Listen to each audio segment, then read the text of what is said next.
ವಂದನೆಗಳು. ಎಲ್ಲರಿಗೂ ಯೇಸು ಕ್ರಿಸ್ತರ ನಾಮದಲ್ಲಿ ಎಲ್ಲರಿಗೂ ವಂದನೆಗಳನ್ನು ತಿಳಿಸ್ತಾ ಇದ್ದೀನಿ. ಎಲ್ಲರೂ ತಲೆಬಾಗಿಸಿ ಪ್ರಾರ್ಥನೆ ಮಾಡಿಕೊಂಡು ದೇವರ ವಾಕ್ಯದಲ್ಲಿ ಹೋಗೋಣ. ಪ್ರಿಯ ಪರಲೋಕದಲ್ಲಿದ್ದಂತ ನಮ್ಮ ತಂದೆಯ ದೇವರೇ, ನಿಮ್ಮ ಉನ್ನತವಾದಂತ ನಾಮಕ್ಕೆ, ಶ್ರೇಷ್ಠವಾದ ನಾಮಕ್ಕೆ ಕೃತಜ್ಞತೆಗಳು, ಸ್ತೋತ್ರಗಳು ತಂದೆ. ಈ ಬೆಳಗಿನ ಜಾವದಲ್ಲಿ ತಂದೆಯ ದೇವರೇ, ನಿಮ್ಮ ಮಕ್ಕಳಾಗಿರುವಂತ ನಾವು ಹೀಗೆ ಸಭೆಯಾಗಿ ಕೂಡುವಂತೆ ಒಳ್ಳೆ ಅವಕಾಶವನ್ನು ಕಲ್ಪಿಸಿಕೊಟ್ಟದಕ್ಕಾಗಿ ನಿಮಗೆ ಕೃತಜ್ಞತೆಗಳು, ಸ್ತೋತ್ರಗಳು. ಇಷ್ಟು ತನಕ ಹಾಡಿನ ಮೂಲಕ ನಿಮ್ಮನ್ನು ಮಹಿಮೆ ಪಡಿಸಿದ್ದಾರೆ, ಆರಾಧಿಸಿದ್ದಾರೆ ತಂದೆ. ಅದೇ ರೀತಿಯಲ್ಲಿ ವಾಕ್ಯಗಳನ್ನು ತಂದೆಯ ದೇವರೇ ಧ್ಯಾನಿಸುವಾಗ, ಬೋಧಿಸುವಾಗ ತಂದೆ, ಮಾತನಾಡುವಾಗ ನಮ್ಮ ಜೊತೆಯಲ್ಲಿ ನೀವಿರಿ, ಪವಿತ್ರಾತ್ಮರ ಸಹಾಯವನ್ನು ದಯಪಾಲಿಸಿ ಹೇಳುವಂತ ನನಗಾಗಿರ್ಬೋದು, ಹೇಳುವಂತ ನಿಮ್ಮ ಮಕ್ಕಳಿಗಾಗಿರ್ಬೋದು ತಂದೆ, ನಿಮ್ಮ ಸಹಾಯವನ್ನು ದಯಪಾಲಿಸಿ ವಾಕ್ಯಗಳನ್ನು ಅಂಗೀಕರಿಸಿ ಭಕ್ತಿಯಿಂದ ಜೀವಿಸುವಂತೆ ನಮ್ಮೆಲ್ಲರಿಗೂ ಸಹಾಯ ಮಾಡಿ. ಅದೇ ರೀತಿಯಲ್ಲಿ ಹರೀಶ್ ಕುಮಾರ್ ಹಾಗೂ ಮಂಜುನಾಥ್ ಬ್ರದರ್ ಇವಾಗ ಪ್ರಯಾಣ ಮಾಡುವಾಗ ಅವರ ಜೊತೆಯಲ್ಲಿ ನೀವಿತ್ತು ನಡೆಸಿ ಕ್ಷೇಮವಾಗಿ ರಾಯದುರ್ಗಂಗೆ ತಲುಪಿ ಅಲ್ಲಿರುವಂತಹ ಕೆಲಸಗಳನ್ನ ನೋಡಿಕೊಳ್ಳುವಂತೆ ನಿಮ್ಮ ಸಹಾಯವನ್ನು ಬೇಡ್ತಾ ಇದ್ದೀನಿ. ಯೇಸು ಪವಿತ್ರ ನಾಮದಲ್ಲಿ ಬೇಡ್ತಾ ಇದ್ದೀನಪ್ಪ ತಂದೆಯೇ, ಆಮೆನ್. ಲೋಕರಕ್ಷಕನಾದ ಯೇಸು ಕ್ರಿಸ್ತರ ನಾಮದಲ್ಲಿ ಆತ್ಮೀಯರೆಲ್ಲರಿಗೂ ಹೃತ್ಪೂರ್ವಕ ವಂದನೆಗಳನ್ನು ತಿಳಿಸ್ತಾ ಇದ್ದೀನಿ. ಪ್ರತಿದಿನಾಲು ಹೀಗೆ ಗೂಗಲ್ ಮೀಟ್ ಮೂಲಕ ನೀವೆಲ್ಲರೂ ಸೇರಿ ದೇವರ ಒಂದು ವಾಕ್ಯವನ್ನು ತಿಳ್ಕೊಳ್ತಾ ಇದ್ದೀರಾ, ದೇವರ ವಾಕ್ಯಗಳನ್ನು ಧ್ಯಾನಿಸ್ತಾ ಇದ್ದೀರಾ, ಹೇಳೋರು ಕೇಳ್ತಾ ಇದ್ದೀರಾ, ಹೇಳೋರು ಹೇಳ್ತಾ ಇದ್ದಾರೆ. ಒಟ್ಟಲ್ಲಿ ದೇವರಿಗೆ ಈ ವಿಷಯದಲ್ಲಿ ಕೃತಜ್ಞತೆ ಸ್ತುತಿಗಳನ್ನ ನಾವೆಲ್ಲರೂ ಸಲ್ಲಿಸುವವರಾಗಿರೋಣ. ಪ್ರಿಯರ ದೇವ್ರ ಮಕ್ಕಳಿರ, ನಿಮ್ಮೊಟ್ಟಿಗೆ ಮಾತನಾಡುವಂತ ಅಂಶದ ಹೆಸರು ದೇವರ ಸೇವಕರು ಹೇಗಿರಬೇಕು, ಇಲ್ಲಾಂದ್ರೆ ಹೇಗೆ ನಡೆದುಕೊಳ್ಳಬೇಕು ಎಂಬ ಅಂಶವನ್ನು ನಾನು ನಿಮ್ಮೊಟ್ಟಿಗೆ ಮಾತನಾಡ್ತಾ ಇದ್ದೀನಿ. ದೇವರ ಸೇವಕರು ಹೇಗಿರಬೇಕು, ಇಲ್ಲಾಂದ್ರೆ ಹೇಗೆ ನಡೆದುಕೊಳ್ಬೇಕು, ಎರಡು ಒಂದೇ ಅರ್ಥ. ಯಾಕೆ ಈ ಒಂದು ಅಂಶವನ್ನ ಮಾತನಾಡ್ತಾ ಇದ್ದೀನಿ? ನಮ್ಮ ಆತ್ಮೀಯರು, ಯುವಕರು ದೇವರ ಸೇವಕರಾಗಿ ಬೆಳೀತಾ ಇದ್ದಾರೆ. ದೇವರ ಸೇವಕರಾಗಿ ಬೆಳೆಯುವಂತ, ಅಭಿವೃದ್ಧಿಯಾಗುವಂತ ಆತ್ಮೀಯರಿಗೋಸ್ಕರ, ಅದೇ ರೀತಿಯಲ್ಲಿ ಈ ಸಮಾಜದಲ್ಲಿ ಇದ್ದಂತ ಸೇವಕರಿಗೋಸ್ಕರ ಮೊದಲನೇದಾಗಿ ಈ ಒಂದು ಅಂಶ ನನಗೂ ವರ್ತಿಸುತ್ತೆ. ದೇವರ ಸೇವೆ ಮಾಡಬೇಕು, ಬೋಧಕರಾಗಬೇಕು, ಬೋಧನೆ ಮಾಡಬೇಕು ಅಂದಾಗ ಖಂಡಿತವಾಗಿ ತಿಳಿದುಕೊಳ್ಬೇಕಾದಂತ ಅಂಶ, ಪ್ರತಿಯೊಬ್ಬರು ಕೂಡ ಅರ್ಥ ಮಾಡ್ಕೊಳ್ಬೇಕಾದಂತ ಅಂಶ ಪ್ರಿಯರೇ. ದೇವರ ಸೇವಕರು ಹೇಗೆ ನಡೆದುಕೊಳ್ಳಬೇಕು, ಹೇಗೆ ಜೀವಿಸಬೇಕು, ಹೇಗೆ ಇರಬೇಕು, ಪ್ರತಿಯೊಬ್ಬರು ಕೂಡ ಅರ್ಥ ಮಾಡ್ಕೋಬೇಕು. ದೇವರ ಸೇವಕರು ಅಂದಾಗ ಸಾಮಾನ್ಯರು ಅಲ್ಲ, ಸಮಾಜ ಸೇವಕರು ಇರ್ತಾರೆ. ಸಮಾಜದಲ್ಲಿ ಸೇವಕರು ಅಂದ್ರೆ ಸಮಾಜ ಸೇವಕರು ಅಂದಾಗ ಅನೇಕ ಒಂದು ಹೋರಾಟಗಳನ್ನ ಮಾಡ್ತಾ ಇರ್ತಾರೆ. ಹೋರಾಟಗಳು, ಸಮಾಜ ಸೇವಕರು ಅಂದಾಗ ಹೋರಾಟಗಳು ಮಾಡ್ತಾ ಇರ್ತಾರೆ. ನಮ್ಮ ಸಮಾಜವನ್ನ ಕಾಪಾಡಿಕೊಳ್ಳೋದಕ್ಕೆ ಹೋರಾಟಗಳು. ಅದು ನ್ಯಾಯವಾಗಿ ಹೋರಾಟ ಮಾಡ್ತಾ ಇದ್ದಾರಾ ಅಥವಾ ಅನ್ಯಾಯವಾಗಿ ಹೋರಾಟ ಮಾಡ್ತಾ ಇದ್ದಾರೆ ಎನ್ನುವಂಥದ್ದು ಗಮನಿಸಿದ್ರೆ ಗೊತ್ತಾಗುತ್ತೆ. ಎಲ್ಲೋ ಒಂದು ಕಡೆ ನ್ಯಾಯ ಇರುತ್ತೆ, ಇನ್ನೊಂದು ಕಡೆ ಅನ್ಯಾಯ ಇರುತ್ತೆ. ನ್ಯಾಯದಗೋಸ್ಕರ ಹೋರಾಟ ಮಾಡುವಂಥದ್ದು ಸ್ವಲ್ಪ ಭಾಗ, ಸ್ವಾರ್ಥಕ್ಕಾಗಿ ಹೋರಾಟ ಮಾಡುವಂಥದ್ದು ಬಹಳ ಇರುತ್ತೆ. ಇದು ಈ ಸಮಾಜದಲ್ಲಿ ನಾವು ನೋಡ್ತಾ ಇದ್ದೀವಿ. ಅದೇ ಪ್ರಕಾರ ದೇವರ ಸೇವೆಯಲ್ಲಿ ಇದ್ದಂತ ಭಕ್ತರಿಗೆ ದೊಡ್ಡ ಹೋರಾಟ ಇರುತ್ತೆ. ದೇವರ ಸೇವಕರು ಸಭೆಯಲ್ಲಿ ಇದ್ದಂತ ವಿಶ್ವಾಸಿಗಳನ್ನು ಇಲ್ಲ ನಂಬಿಕೆ ಉಳ್ಳವರನ್ನು ನಡೆಸ್ಕೊಂಡು ಹೋಗ್ಬೇಕು. ಭಕ್ತಿಯಲ್ಲಿ ನಡೆಸ್ಬೇಕು.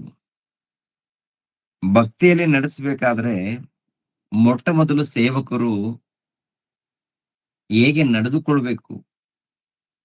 ಹೇಗಿದ್ರು ಪರವಾಗಿಲ್ವಾ? ಹೇಗಿದ್ರು ಪರವಾಗಿಲ್ವಾ? ಹೇಗಿದ್ರು ಕೂಡ ದೇವರು ಇಷ್ಟಪಡ್ತಾರ? ನೋಡುವಾಗ ಸಭೆ ಆತ್ಮಿಕವಾಗಿ ಬೆಳಿಬೇಕಾದ್ರೆ ಸಭೆಯಲ್ಲಿ ಸೇವಕರಿದ್ದಾರಲ್ಲ, ಸೇವಕರು ಆತ್ಮಿಕವಾಗಿ ಇರಬೇಕು. ಆದರೆ ಈಗಿನ ಕಾಲದಲ್ಲಿ ಹೇಗೆ ಇದ್ದಾರೆ, ಹೇಗೆ ನಡೀತಾ ಇದ್ದಾರೆ ಅಂತ ನೋಡುವಾಗ ವಾಕ್ಯಕ್ಕೆ ಭಿನ್ನವಾಗಿ ನಡೀತಾ ಇರ್ತಾರೆ. ದೇವರ ವಾಕ್ಯಗಳು ಒಂಥರ ಇದ್ರೆ ಇವರು ಇನ್ನೊಂದು ತರ ಬೋಧನೆ ಮಾಡ್ತಾ ಇರ್ತಾರೆ. ದೇವರ ವಾಕ್ಯ ಒಂದು ರೀತಿಯಲ್ಲಿ ಹೇಳಿದ್ರೆ ಇವರು ಮತ್ತೊಂದು ರೀತಿಯಲ್ಲಿ ನಡ್ಕೊಳ್ತಾ ಇರ್ತಾರೆ. ಹಳೆ ಒಡಂಬಡಿಕೆಯಲ್ಲಿ ನೋಡಿ, ಹೊಸ ಒಡಂಬಡಿಕೆಯಲ್ಲಿ ಇದ್ದಂತ ಭಕ್ತರು ನೋಡಿ, ಕೆಲವರು ಒಳ್ಳೆ ಭಕ್ತರು ಶ್ರೇಷ್ಠರಾಗಿ, ಉನ್ನತರಾಗಿ ಸಮಾಜದಲ್ಲಿ ಸೇವೆ ಮಾಡಿದ್ದಾರೆ. ದೇವರನ್ನ ಅರ್ಥ ಮಾಡಿಕೊಂಡು, ಮತ್ತೆ ಕೆಲವರು ಲೋಕದ ರೀತಿಯಲ್ಲಿ ನಡ್ಕೊಂಡಿದ್ದಾರೆ. ಅದೇ ಪ್ರಕಾರ ಈಗಿನ ಕಾಲದಲ್ಲಿ ಇದ್ದಂತ ಸೇವಕರು ಕೂಡ ಒಳ್ಳೆ ಸೇವಕರು ಇದ್ದಾರೆ, ಒಟ್ಟೆ ಸೇವಕರು ಕೂಡ ಇದ್ದಾರೆ. ಒಳ್ಳೆ ಸೇವಕರು ಸಭೆಯನ್ನ ಹೇಗಾದ್ರೂ ಮಾಡಿ ಕಾಪಾಡಿಕೊಳ್ಬೇಕು, ಆತ್ಮಿಕವಾಗಿ ಬೆಳೆಸ್ಬೇಕು, ದೇವರ ಒಂದು ಮಾರ್ಗದಲ್ಲಿ ನಿಲ್ಲಿಸ್ಬೇಕು. ಸತ್ರೆ ನಾನು ಆಗಿರ್ಬೋದು, ಸಭೆಯಲ್ಲಿ ಇದ್ದವರಾಗಿರ್ಬೋದು, ಪರಲೋಕಕ್ಕೆ ಸೇರ್ಬೇಕು ಎಂಬ ದೃಢ ನಿರ್ಣಯದಿಂದ, ಒಳ್ಳೆ ಆಲೋಚನೆಯಿಂದ ಕೆಲಸ ಮಾಡ್ತಾ ಇರ್ತಾರೆ. ಒಳ್ಳೆಯವರು ಕೆಲವರು ಇರ್ತಾರೆ. ಇನ್ನು ಕೆಲವರು ಬೇಜವಾಬ್ದಾರಿಯಿಂದ ಕೆಲಸ ಮಾಡ್ತಾ ಇರ್ತಾರೆ. ಸೇವಕರು ಬೇಜವಾಬ್ದಾರಿಯಿಂದ ಕೆಲಸ ಮಾಡಿದ್ರೆ ಅವ್ರಿಗೂ ಮೋಸ, ಅವರ ಜೊತೆಯಲ್ಲಿದ್ದಂತ ವಿಶ್ವಾಸಿಗಳು ಕೂಡ ಮೋಸ ನಡೆಯುವಂತ ಅವಕಾಶ ಇರುತ್ತೆ.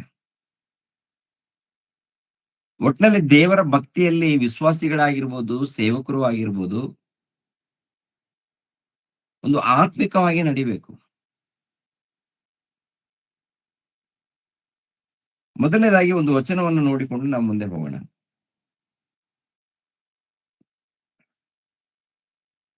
ಎರಡನೇ ತಿಮೋತಿಯನಿಗೆ ಬರೆದ ಪತ್ರಿಕೆ, ತಿಮೋತಿಯನಿಗೆ ಬರೆದ ಎರಡನೇ ಪತ್ರಿಕೆ 2ನೇ ಅಧ್ಯಾಯ 14ನೇ ವಚನ 15ನೇ ವಚನವನ್ನು ನೋಡಿ. ಈ ತಿಮೋತಿಯನಿಗೆ ಬರೆದ ಓದಿ. ಈ ಸಂಗತಿಗಳನ್ನು ಸಭೆಯವರ ಜ್ಞಾಪಕಕ್ಕೆ ತರಬೇಕು. ಕೇಳುವವರಿಗೆ ಕೇಡುವನ್ನುಂಟು ಮಾಡದೆ, ಹೊರತು ಯಾವ ಪ್ರಯೋಜನಕ್ಕೂ ಬಾರದ ವಾಗ್ವಾದಗಳನ್ನು ಮಾಡಬಾರದೆಂದು ಅವರಿಗೆ ದೇವರ ಸನ್ನಿಧಿಯಲ್ಲಿ ಖಂಡಿತವಾಗಿ ಹೇಳು. ನೀನು ದೇವರ ದೃಷ್ಟಿಗೆ ಯೋಗ್ಯನಾಗಿ ಕಾಣಿಸಿಕೊಳ್ಳುವುದಕ್ಕೆ ಪ್ರಯಾಸ ಪಡು. ಅವಮಾನಕ್ಕೆ ಗುರಿಯಾಗದ ಕೆಲಸದವನು, ಸತ್ಯವಾಕ್ಯವನ್ನು ಸರಿಯಾಗಿ ಉಪದೇಶಿಸುವವನು ಆಗಿರು. ಸಾಕು, ಗಮನಿಸ್ಬೇಕೆಲ್ಲರೂ ಕೂಡ. ಈ ಸಂಗತಿಗಳನ್ನು ಸಭೆಯವರ ಜ್ಞಾಪಕಕ್ಕೆ ತರಬೇಕು. ಕೇಳುವವರಿಗೆ ಕೇಡನ್ನುಂಟು ಮಾಡುವುದೇ ಹೊರತು ಯಾವ ಪ್ರಯೋಜನಕ್ಕೂ ಬಾರದ ವಾಗ್ವಾದಗಳನ್ನು ಮಾಡಬಾರದೆಂದು ಅವರಿಗೆ ದೇವರ ಸನ್ನಿಧಿಯಲ್ಲಿ ಖಂಡಿತವಾಗಿ ಹೇಳು. ನೀನು ದೇವರ ದೃಷ್ಟಿಗೆ ಯೋಗ್ಯನಾಗಿ ಕಾಣಿಸಿಕೊಳ್ಳುವುದಕ್ಕೆ ಪ್ರಯಾಸ ಪಡು. ಅವಮಾನಕ್ಕೆ ಗುರಿಯಾಗದ ಕೆಲಸವನ್ನು, ಸತ್ಯವಾಕ್ಯವನ್ನು ಸರಿಯಾಗಿ ಉಪದೇಶಿಸುವನು ಆಗಿರು. ಉಪದೇಶಿಸೋದಕ್ಕೆ ಅಂದ್ರೆ ಸತ್ಯವಾಕ್ಯವನ್ನು ಸರಿಯಾಗಿ ಉಪದೇಶಿಸಬೇಕು. ಸತ್ಯವಾಕ್ಯವನ್ನು ಸರಿಯಾಗಿ ವಿಭಜಿಸಬೇಕು, ತಿಳಿಸ್ಬೇಕು. ಮೊದಲನೇದಾಗಿ ಏನಪ್ಪಾ ಅಂದ್ರೆ, ಇವಾಗ ದೇವರ ಸೇವಕರಾಗ್ಬೇಕಾದ್ರೆ ದೇವರ ಸೇವಕರು ಪ್ರಾರಂಭದಿಂದ ನೋಡುವಾಗ ದೇವರನ್ನ ನಂಬಿ ದೀಕ್ಷಾ ಸ್ಥಾನ ಪಡೆದುಕೊಂಡು ದೇವರ ಪ್ರಾರ್ಥನೆಯಲ್ಲಿ ಕುಟುಂಬ ಪ್ರಾರ್ಥನೆ, ಅನ್ಯೋನ್ಯತೆ, ಕುಟುಂಬ ಸಹಿತವಾಗಿ ಪ್ರಾರ್ಥನೆ, ಆರಾಧನೆ ಇವೆಲ್ಲ ದಾಟಿಕೊಂಡು ಇವೆಲ್ಲ ಮಾಡಿಕೊಳ್ಳುತ್ತಾ ಸಭೆಯಲ್ಲಿ ಸೇವೆ ಮಾಡ್ಬೇಕಾದ್ರೆ, ಅಂದ್ರೆ ದೇವರ ವಾಕ್ಯಗಳನ್ನ ಸಭೆಯಲ್ಲಿ ಇದ್ದವರಿಗೆ ಇಲ್ಲ ಹೊರಗಡೆ ಇದ್ದವರಿಗೆ ಸಾರ್ಬೇಕಾದ್ರೆ ಇವೆಲ್ಲ ಪಾಲಿಸ್ಬೇಕು. ಇವೆಲ್ಲ ಪಾಲಿಸ್ಕೊಂಡು ದೇವರ ವಾಕ್ಯವನ್ನು ಬೋಧಿಸುವಾಗ ಸರಿಯಾದ ರೀತಿಯಲ್ಲಿ ಬೋಧಿಸ್ಬೇಕಂತ. ಕೆಲವರು ದೊಡ್ಡ ದೊಡ್ಡ ಸೇವಕರು, ಇಂಟರ್ನ್ಯಾಷನಲ್ ಸೇವಕರು ಅಂತೇಳಿ ಕರೆಯಲ್ಪಡ್ತಾರೆ. ಈ ಕಾಲದಲ್ಲಿ ಈ ಅನ್ಯ ಭಾಷೆಗಳೆಂದು ಹೇಳ್ಕೊಳ್ತಾ ಇರ್ತಾರೆ ಪ್ರೇರೆ. ಅವ್ರು ಏನ್ ಮಾತಾಡ್ತಾರೋ ಅವ್ರಿಗೂ ಗೊತ್ತಿಲ್ಲ, ಸಭೆಯವ್ರಿಗೂ ಅರ್ಥ ಆಗಲ್ಲ. ಅದೇನೋ ಪವಿತ್ರಾತ್ಮರು ಬಂದಿದ್ದಾರೆ, ಪವಿತ್ರಾತ್ಮರು ಇವಾಗ ಹಿಡಿದಿದ್ದಾರೆ, ಪವಿತ್ರಾತ್ಮರು ನನ್ನಲ್ಲಿ ಬಂದಿದ್ದಾರೆ ಅಂತೇಳಿ ಮಾತಾಡ್ತಾರೆ. ಪವಿತ್ರಾತ್ಮರ ಆ ರೀತಿ ಮಾಡಲ್ಲ ರೀ. ಪವಿತ್ರಾತ್ಮರು ಬಂದ ಮೇಲೆ ಜ್ಞಾನದ ವಾಕ್ಯಗಳನ್ನ ಹೇಳ್ತಾರೆ, ಜನರಿಗೆ ಅರ್ಥ ಆಗುವಂತ ರೀತಿಯಲ್ಲಿ. ಅನ್ಯ ಭಾಷೆಗಳನ್ನ ಕುರಿತು ಅನೇಕ ಸಾರಿ ನಾನು ಮಾತಾಡಿದ್ದೀನಿ. ಅನ್ಯ ಭಾಷೆಗಳಂದ್ರೆ ಏನು, ಅರ್ಥ ಏನು? ಒಂದ್ ಮಾತು ಹೇಳ್ಬೇಕಾದ್ರೆ, ಇತರ ಭಾಷೆ. ಅನ್ಯ ಭಾಷೆ ಅಂದ್ರೆ ಇತರ ಭಾಷೆ, ಅಂದ್ರೆ ಇತರರು ಮಾತಾಡುವಂತ ಭಾಷೆ. ನಾನಿದ್ದೀನಿ, ತೆಲುಗು ಕನ್ನಡ ಬಿಟ್ರೆ ಬೇರೆ ಭಾಷೆ ಬರಲ್ಲ. ಇವಾಗ ಇಂಗ್ಲಿಷ್ ಅವರು, ಹಿಂದಿಯವರು, ಮಲಯಾಳಮು ಇಲ್ಲ ತಮಿಳು, ಟೋಟಲ್ ನಮ್ಮ ಭಾರತ ದೇಶದಲ್ಲಿ 100 ಭಾಷೆಗಳಿದೆಯಲ್ಲ, ಎಲ್ಲಾರು ಬಂದು ನನ್ನ ಮುಂದೆ ಕೂತ್ಕೊಂಡಿದ್ದಾರೆ. ಅವರೆಲ್ಲರಿಗೂ ವಾಕ್ಯ ಹೇಳ್ಬೇಕಾದ್ರೆ ಅವ್ರಿಗೆ ಅರ್ಥ ಆಗುವಂತ ರೀತಿಯಲ್ಲಿ ಮಾತಾಡ್ಬೇಕು. ಅವರಿಗೆ ಅರ್ಥ ಆಗುವಂತ ರೀತಿಯಲ್ಲಿ ಮಾತಾಡಿದ್ರೆ ಅದು ಅನ್ಯ ಭಾಷೆ ಆಗುತ್ತೆ. ಅವರಿಗೆ ಅರ್ಥ ಆಗುವಂತ ರೀತಿಯಲ್ಲಿ ಮಾತಾಡ್ಬೇಕಾದ್ರೆ ಪವಿತ್ರಾತ್ಮನ ಇಳಿಬೇಕಾಗುತ್ತೆ ನನಗೆ. ಪವಿತ್ರಾತ್ಮನು ಅವರಿಗೆ ಅರ್ಥ ಆಗುವಂತ ಭಾಷೆಯಲ್ಲಿ. ಅದು 1ನೇ ಶತಮಾನದಲ್ಲಿ ಇನ್ನು ಸತ್ಯವೇದ ಗ್ರಂಥ ಸಂಪೂರ್ಣವಾಗಿದ್ದಿಲ್ಲ. ದೇವರು ಅನೇಕ ಅದ್ಭುತಗಳನ್ನ ಮಾಡ್ತೀರಂತೇಳಿ ವಾಗ್ದಾನ ಮಾಡಿದ್ರು. ಈ ವಾಗ್ದಾನದ ಪ್ರಕಾರ ಅವ್ರಿಗೆ ಪವಿತ್ರಾತ್ಮನು ಇಳಿತಾನೆ ಅವ್ರ ಮೇಲೆ. ಅನ್ಯ ಭಾಷೆಗಳು, ಸೂಚಕ ಕ್ರಿಯೆಗಳು, ಅದ್ಭುತ ಕಾರ್ಯಗಳು ಎಲ್ಲ ಮಾಡಿ ತೋರಿಸ್ತಾರೆ. ಅವರು ಮಾಡ್ತಾರಲ್ಲ. ಸುಮಾರು ಅನೇಕ ಮಂದಿ ಭಾಷೆ ಮಾತನಾಡೋರು ಬಂದಿರ್ತಾರೆ. ಯಾವಾಗ ಅಪೊಸ್ತಲರಲ್ಲಿ ಪವಿತ್ರಾತ್ಮ ಇಳಿತಾರೋ ಅವಾಗ ಅನ್ಯ ಭಾಷೆಗಳನ್ನ ಮಾತಾಡ್ತಾರೆ. ಅನ್ಯ ಭಾಷೆಗಳಂದ್ರೆ ಬಂದಿರುವಂತ ಎಲ್ಲಾ ಜನಾಂಗದವರಿಗೆ ಅರ್ಥ ಆಗುವಂತ ಭಾಷೆ. ಒಂದ್ ವೇಳೆ ದೇವರೊಟ್ಟಿಗೆ ನಾನು ಮಾತಾಡ್ತೀನಿ ಅಂದ್ರೆ ಪರ್ಸನಲ್ ಆಗಿ ನೀನು ಪ್ರಾರ್ಥನೆ ಮಾಡುವಾಗ ಅವಾಗ ಮಾತಾಡ್ಕೊ ಹೋಗು ಅಂತ ಹೇಳ್ತಾರೆ. ಕೆಲವರು ದೇವರೊಟ್ಟಿಗೆ ಮಾತಾಡ್ತೀವಿ, ಇದು ಅನ್ಯ ಭಾಷೆ ಮಾತಾಡುವಾಗ ಸೈತಾನಿಗೆ ಅರ್ಥ ಆಗಲ್ಲ ಅಂತ ಹೇಳ್ತಾರೆ. ಇದೊಂದು ಲಿಂಕ್ ಇಟ್ಟಿದ್ದಾರೆ ಪ್ರಿಯರೇ. ಆ ತರ ಎಲ್ಲಿರಲ್ಲ. ಅವನಿಗೆ ಅರ್ಥ ಆಗಲ್ಲ, ಅದಕ್ಕೆ ಈ ಭಾಷೆ ಮಾತಾಡ್ತೀನಿ ಅಂತ ಹೇಳಿ. ಅಂದ್ರೆ ಇವರು ಒಂದೊಂದೊಂದು ಹುಡ್ಕೊಂಡಿರ್ತಾರೆ. ಸೈತಾನ್ ಏನಪ್ಪಾ ಅಂದ್ರೆ ತಪ್ಸೋದಕ್ಕೆ ಕೆಲವು ಹುಚ್ಚು ಮಾರ್ಗಗಳನ್ನ ತೋರಿಸಿರ್ತಾನೆ ಅವನು. ಗೊತ್ತಾಗಲ್ಲ ಇವ್ರು ಏನಪ್ಪಾ ಅಂದ್ರೆ ಮಾಯದಲ್ಲಿ ಇರ್ತಾರೆ. ಅನೇಕ ರೀತಿಯಲ್ಲಿ ಮರಳು ಮಾಡಿದ್ದಾನೆ ಅವನು. ಒಂದಲ್ಲ ಎರಡಲ್ಲ, ಬಹಳ ರೀತಿಯಲ್ಲಿ ಮರಳು ಮಾಡಿದ್ದಾನೆ. ದೇವರು ಆದಿಕಾಂಡದಿಂದ ಪ್ರಕಟಣೆ ಗ್ರಂಥವನ್ನು ಕೊಟ್ಟಿದ್ದಾರೆ. ಕೊಟ್ಟಿರುವಂತ ಗ್ರಂಥವನ್ನು ಚೆನ್ನಾಗಿ ಓದಿ ಅಂತ ಹೇಳ್ತಾರೆ. ನಾವೇನ್ ಮಾಡ್ತೀವಿ? ದೇವ್ರ ದರ್ಶನ ಕೊಟ್ಟ, ಇವತ್ತು ಮಾತಾಡ್ದ, ಅದಕ್ಕೆ ನಾನು ಮಾತಾಡ್ತೀನಿ ಅಂತ ಹೇಳ್ತಾರೆ. ಮತ್ ಬೈಬಲ್ ಓದಲ್ವಾ? ಬೈಬಲ್ ಓದಲ್ಲ ಇವರು. ಬೈಬಲ್ ಓದ್ಬೇಕು ಪ್ರಿಯರ ದೇವ್ರ ಮಕ್ಕಳು. ನಮ್ಮ ಆತ್ಮೀಯರು ಅಂದ್ರೆ ದೇವರ ಸೇವೆಗೋಸ್ಕರ ಸಿದ್ಧರಾಗುವಂತ ಆತ್ಮೀಯರು ಖಂಡಿತವಾಗಿ ಬೈಬಲ್ ಅನ್ನ ಓದಿ, ಬೈಬಲ್ ಚೆನ್ನಾಗಿ ಸ್ಟಡಿ ಮಾಡಿ, ಕಲ್ತ್ಕೊಳ್ಳಿ, ವಿಧೇಯರಾಗಿ ದೇವರು ಏನೇನು ಹೇಳಿದಾರೋ ಎಲ್ಲವನ್ನ ಮಾಡ್ಕೊಂಡು ಬನ್ನಿ. ವಾಕ್ಯವನ್ನು ಬೋಧಿಸುವಾಗ ಅರ್ಥ ಆಗುವಂತ ರೀತಿಯಲ್ಲಿ, ಸ್ವಲ್ಪ ಹೇಳಿದ್ರು ಕೂಡ ಪರವಾಗಿಲ್ಲ, ಅರ್ಥ ಆಗುವಂತ ರೀತಿಯಲ್ಲಿ ಇರ್ಬೇಕು, ಏಕಾಗ್ರತೆ ಇರ್ಬೇಕು, ಜಾಗೃತಿ ಇರ್ಬೇಕು. ನಾವ್ ಏನೇನೋ ಮಾತಾಡೋದಲ್ಲ. ಅವಕಾಶ ಸಿಕ್ಕಿದೆ ಅಂತ ಹೇಳಿ ಎಷ್ಟು ಸಮಯ ಇರುತ್ತೆ ಆ ಸಮಯ, ಮೊದಲನೇದಾಗಿ ಸಮಯವನ್ನ ಪಾಲಿಸ್ಬೇಕು. ಕೆಲವರು ಸೇವಕರು ಸಮಯವನ್ನೇ ಪಾಲಿಸಲ್ಲ. ಸಮಯವನ್ನ ಖಂಡಿತವಾಗಿ ಪಾಲಿಸ್ಬೇಕು. ಎರಡನೇದಾಗಿ ನಾವ್ ಏನ್ ಹೇಳ್ತೀವೋ ನಮ್ಗೆ ಗೊತ್ತಿರ್ಬೇಕು. ನಾವು ಕೂಡ ಏನ್ರಿ ವಿಶ್ವಾಸಿಗಳೆಲ್ಲರೂ ಕೂಡ ಇನ್ನೊಬ್ಬರ ಬಳಿಯಲ್ಲಿ ಹೋಗಿ ವಾಕ್ಯವನ್ನ ಸಾರ್ತಾ ಇರ್ತೀವಿ. ಸಾರುವಂತವ್ರು ಪ್ರತಿಯೊಬ್ಬರು ಕೂಡ ಮೊಟ್ಟ ಮೊದಲು ನಾವ್ ಏನ್ ಹೇಳ್ತೀವಿ ಅದನ್ನ ವಿಷಯ ನಮ್ಗೆ ಗೊತ್ತಿರ್ಬೇಕು. ಅಲ್ಲಿ ಕೂತ್ಕೊಳ್ತೀನಿ, ದೇವ್ರೆ ಬಂದು ಮಾತಾಡ್ತಾರೆ, ಆಗಲ್ಲ. ನಮ್ಗಂತೂ ಒಂದು ಜ್ಞಾನ ಇರ್ಬೇಕು. ದೇವ್ರ ಸಹಾಯ ಮಾಡ್ತಾರೆ, ಖಂಡಿತವಾಗಿ ದೇವ್ರ ಸಹಾಯ ಇಲ್ಲ ಆಗಲ್ಲ. ದೇವ್ರ ಕೃಪೆ, ದೇವರ ಸಹಾಯ ಇದ್ದೇ ಇರುತ್ತೆ. ಅದಕ್ಕಿಂತ ಮುಂಚಿತವಾಗಿ ದೇವರೊಟ್ಟಿಗೆ ನಾವು ಮಾತಾಡ್ಬೇಕಲ್ಲ, ಅಂದ್ರೆ ಪ್ರಾರ್ಥನೆ ಮಾಡ್ಬೇಕು. ಎರಡನೇದಾಗಿ ದೇವರ ವಾಕ್ಯಗಳನ್ನ, ಜ್ಞಾನವನ್ನ ನಾವು ತಿಳ್ಕೊಂಡಿರ್ಬೇಕು.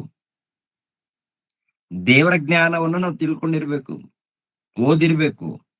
ಅವಾಗ ದೇವರ ಹತ್ರ ಬೇಡಿ, ತಂದೆ ನನಗೆ ನೆನಪು ಮಾಡಿ ತಂದೆ, ಈ ವಿಷಯಗಳನ್ನ ಹೇಳ್ಬೇಕು ಅಂದ್ಕೊಂಡಿದ್ದೀನಿ, ನನ್ಗೆ ಸಹಾಯ ಮಾಡಿ ತಂದೆ ಅಂತೇಳಿ ಬೇಡಬೇಕು. ಬೇಡದಾಗ ಖಂಡಿತವಾಗಿ ದೇವರು ಸಹಾಯ ಮಾಡ್ತಾರೆ. ಅದು ಕೂಡ ಭಕ್ತಿ ಇರ್ಬೇಕು. ಭಕ್ತಿಯಿಂದ ನಾವು ಬೇಡಿದಾಗ ಖಂಡಿತವಾಗಿ ದೇವರು ಸಹಾಯ ಮಾಡ್ತಾರೆ ಪ್ರಿಯರಾದ ದೇವ್ರ ಮಕ್ಕಳಿರ. ಇಲ್ಲಿ ನೋಡುವಾಗ ವಾಕ್ಯವನ್ನು ಸರಿಯಾದ ರೀತಿಯಲ್ಲಿ ವಿಭಜಿಸ್ಬೇಕು, ಅಂದ್ರೆ ಅರ್ಥ ಆಗುವಂತ ರೀತಿಯಲ್ಲಿ ವಿಭಜಿಸ್ಬೇಕು ಅಂತ ಹೇಳ್ತಾನೆ ವಾಕ್ಯವನ್ನು ಬೋಧಿಸುವಾಗ. ಖಂಡಿತವಾಗಿ ಕಲ್ತು ನಾವು ಸರಿಯಾದ ರೀತಿಯಲ್ಲಿ ಅರ್ಥ ಆಗುವಂತ ರೀತಿಯಲ್ಲಿ ನಾವು ಬೋಧಿಸ್ಬೇಕು. ಆ ರೀತಿ ಮೊದಲನೇದಾಗಿ ನಾವು ಕಲಿಬೇಕು ಪ್ರಿಯರೇ.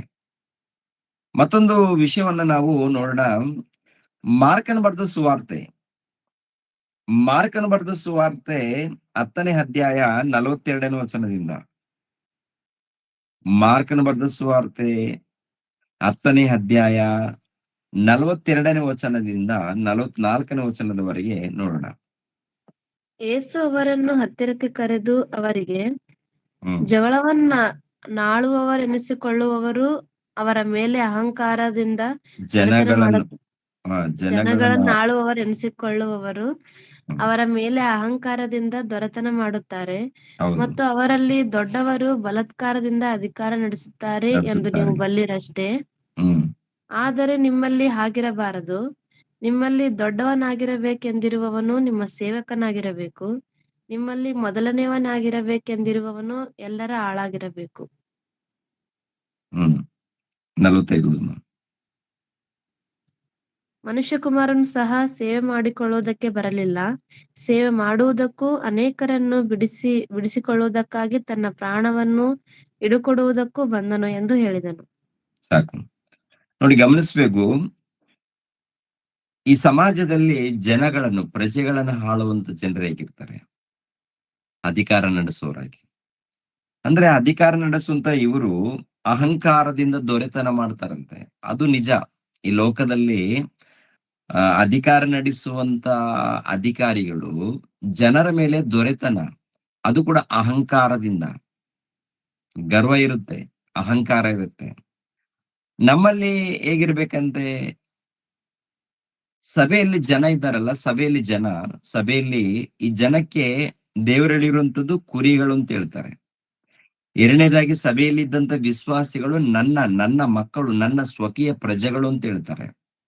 ನನ್ನ ಸ್ವಕೀಯ ಪ್ರಜೆಗಳು ಅಂದಾಗ ಇವರ ಬಳಿಯಲ್ಲಿ ನೀವು ಸೇವೆ ಮಾಡುವಾಗ ಲೋಕದಲ್ಲಿ ಪರಿಪಾಲನೆ ಮಾಡುವಂತ ರೀತಿಯಲ್ಲಿ, ದೊರೆತನ ಮಾಡುವಂತ ರೀತಿಯಲ್ಲಿ ನೀವು ಇರಬಾರ್ದು, ನೀವು ಇರ್ಕೂಡುದು ಅಂತ ಹೇಳ್ತಾರೆ. ಮತ್ತೆ ಈಗಿನ ಕಾಲದಲ್ಲಿ ಹೇಗಿದ್ದಾರಪ್ಪ ಅಂತ ನೋಡುವಾಗ, ದೊರೆತನ ಅಂದ್ರೆ ಸಭೆಯಲ್ಲಿದ್ದಂತ ವಿಶ್ವಾಸಿಗಳು ಒಂದು ರೀತಿಯಲ್ಲಿ ಸೇವಕರು, ಅಂದ್ರೆ ಇವರು ಸೇವೆ ಮಾಡೋ ತರ, ಅವರಿನ್ನು ದೊಡ್ಡ ದೊರೆಗಳ ತರ. ಇಲ್ಲಿ ಪ್ರಭು ನಮಗೆ ಆಜ್ಞೆ ಕೊಟ್ಟಿದ್ದೇನಪ್ಪ ಅಂದ್ರೆ, ನೀನು ಸಭೆಯಲ್ಲಿ ನೀನು ಸೇವೆ ಮಾಡ್ಬೇಕಾದ್ರೆ ನೀನು ದೊರೆತನ ಮಾಡೋದಲ್ಲ, ನೀನು ಸೇವಕನಾಗ್ಬೇಕು ಅಂತ ಹೇಳ್ತಾರೆ. ಸೇವಕನು. ಆ ಸೇವೆ ಮಾಡಿದಾಗ ನೀನು ನನಗೆ ಸೇವೆ ಮಾಡಿದ ಹಾಗೆ, ನನಗೆ ಸೇವೆ ಮಾಡಿದ ಹಾಗೆ ಪ್ರಭು ಹೇಳುವಂಥದ್ದು. ಅಂದ್ರೆ ಪ್ರತಿ ವಿಶ್ವಾಸಿಗಳು ದೇವರ ಮಕ್ಕಳಾಗಿರುವಾಗ, ಬೋಧಕರು ಕೂಡ ದೇವರ ಮಕ್ಕಳಾಗಿರುವಾಗ, ಒಂದು ಈ ಸಭೆಯಲ್ಲಿ ಒಂದು ಪ್ರತ್ಯೇಕವಾದಂತ ಕೆಲಸ ನಮ್ಗೆ ಕೊಡಲ್ಪಟ್ಟಿರುತ್ತೆ. ಸಭೆಯನ್ನ ನಡೆಸುವಂತ ಕೆಲಸ, ಸಭೆಯನ್ನ ವಾಕ್ಯದ ಮೂಲಕ ನಡೆಸುವಂತ ಕೆಲಸ ಕೊಟ್ಟಾಗ ಸಂಪೂರ್ಣವಾಗಿ ತಗ್ಗಿಸ್ಕೊಳ್ಬೇಕಂತ ಹೇಳ್ತಾರೆ. ಸುಮ್ಮನೆ ಜನರು ನೋಡುವಾಗ ತಗ್ಗಿಸ್ಕೊಂಡು ಮಾತಾಡೋದಲ್ಲ.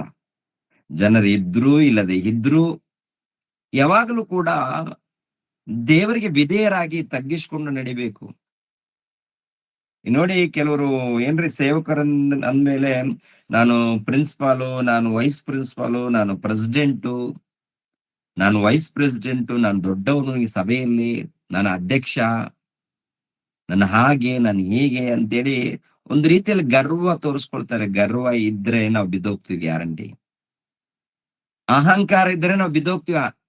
ಡೌಟ್ ಏನಿಲ್ಲ, ಅನುಮಾನ ಏನಿಲ್ಲ.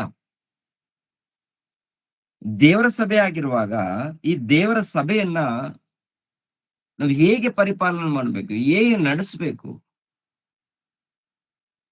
ದೇವರು ನನ್ನ ಮಕ್ಕಳನ್ನ ನೋಡಿಕೋಪ, ನನ್ನ ಪ್ರಜೆಗಳು ಇವರು, ನನ್ನ ಪ್ರಜೆಗಳನ್ನ ನೋಡಿಕೊಳ್ಳುವಂಥದ್ದು, ನಡೆಸುವಂಥದ್ದು ಒಂದು ಜವಾಬ್ದಾರಿಯನ್ನು, ಒಂದು ಕೆಲಸವನ್ನು ನೀನು ಕೊಟ್ಟಿದ್ದೀನಿ.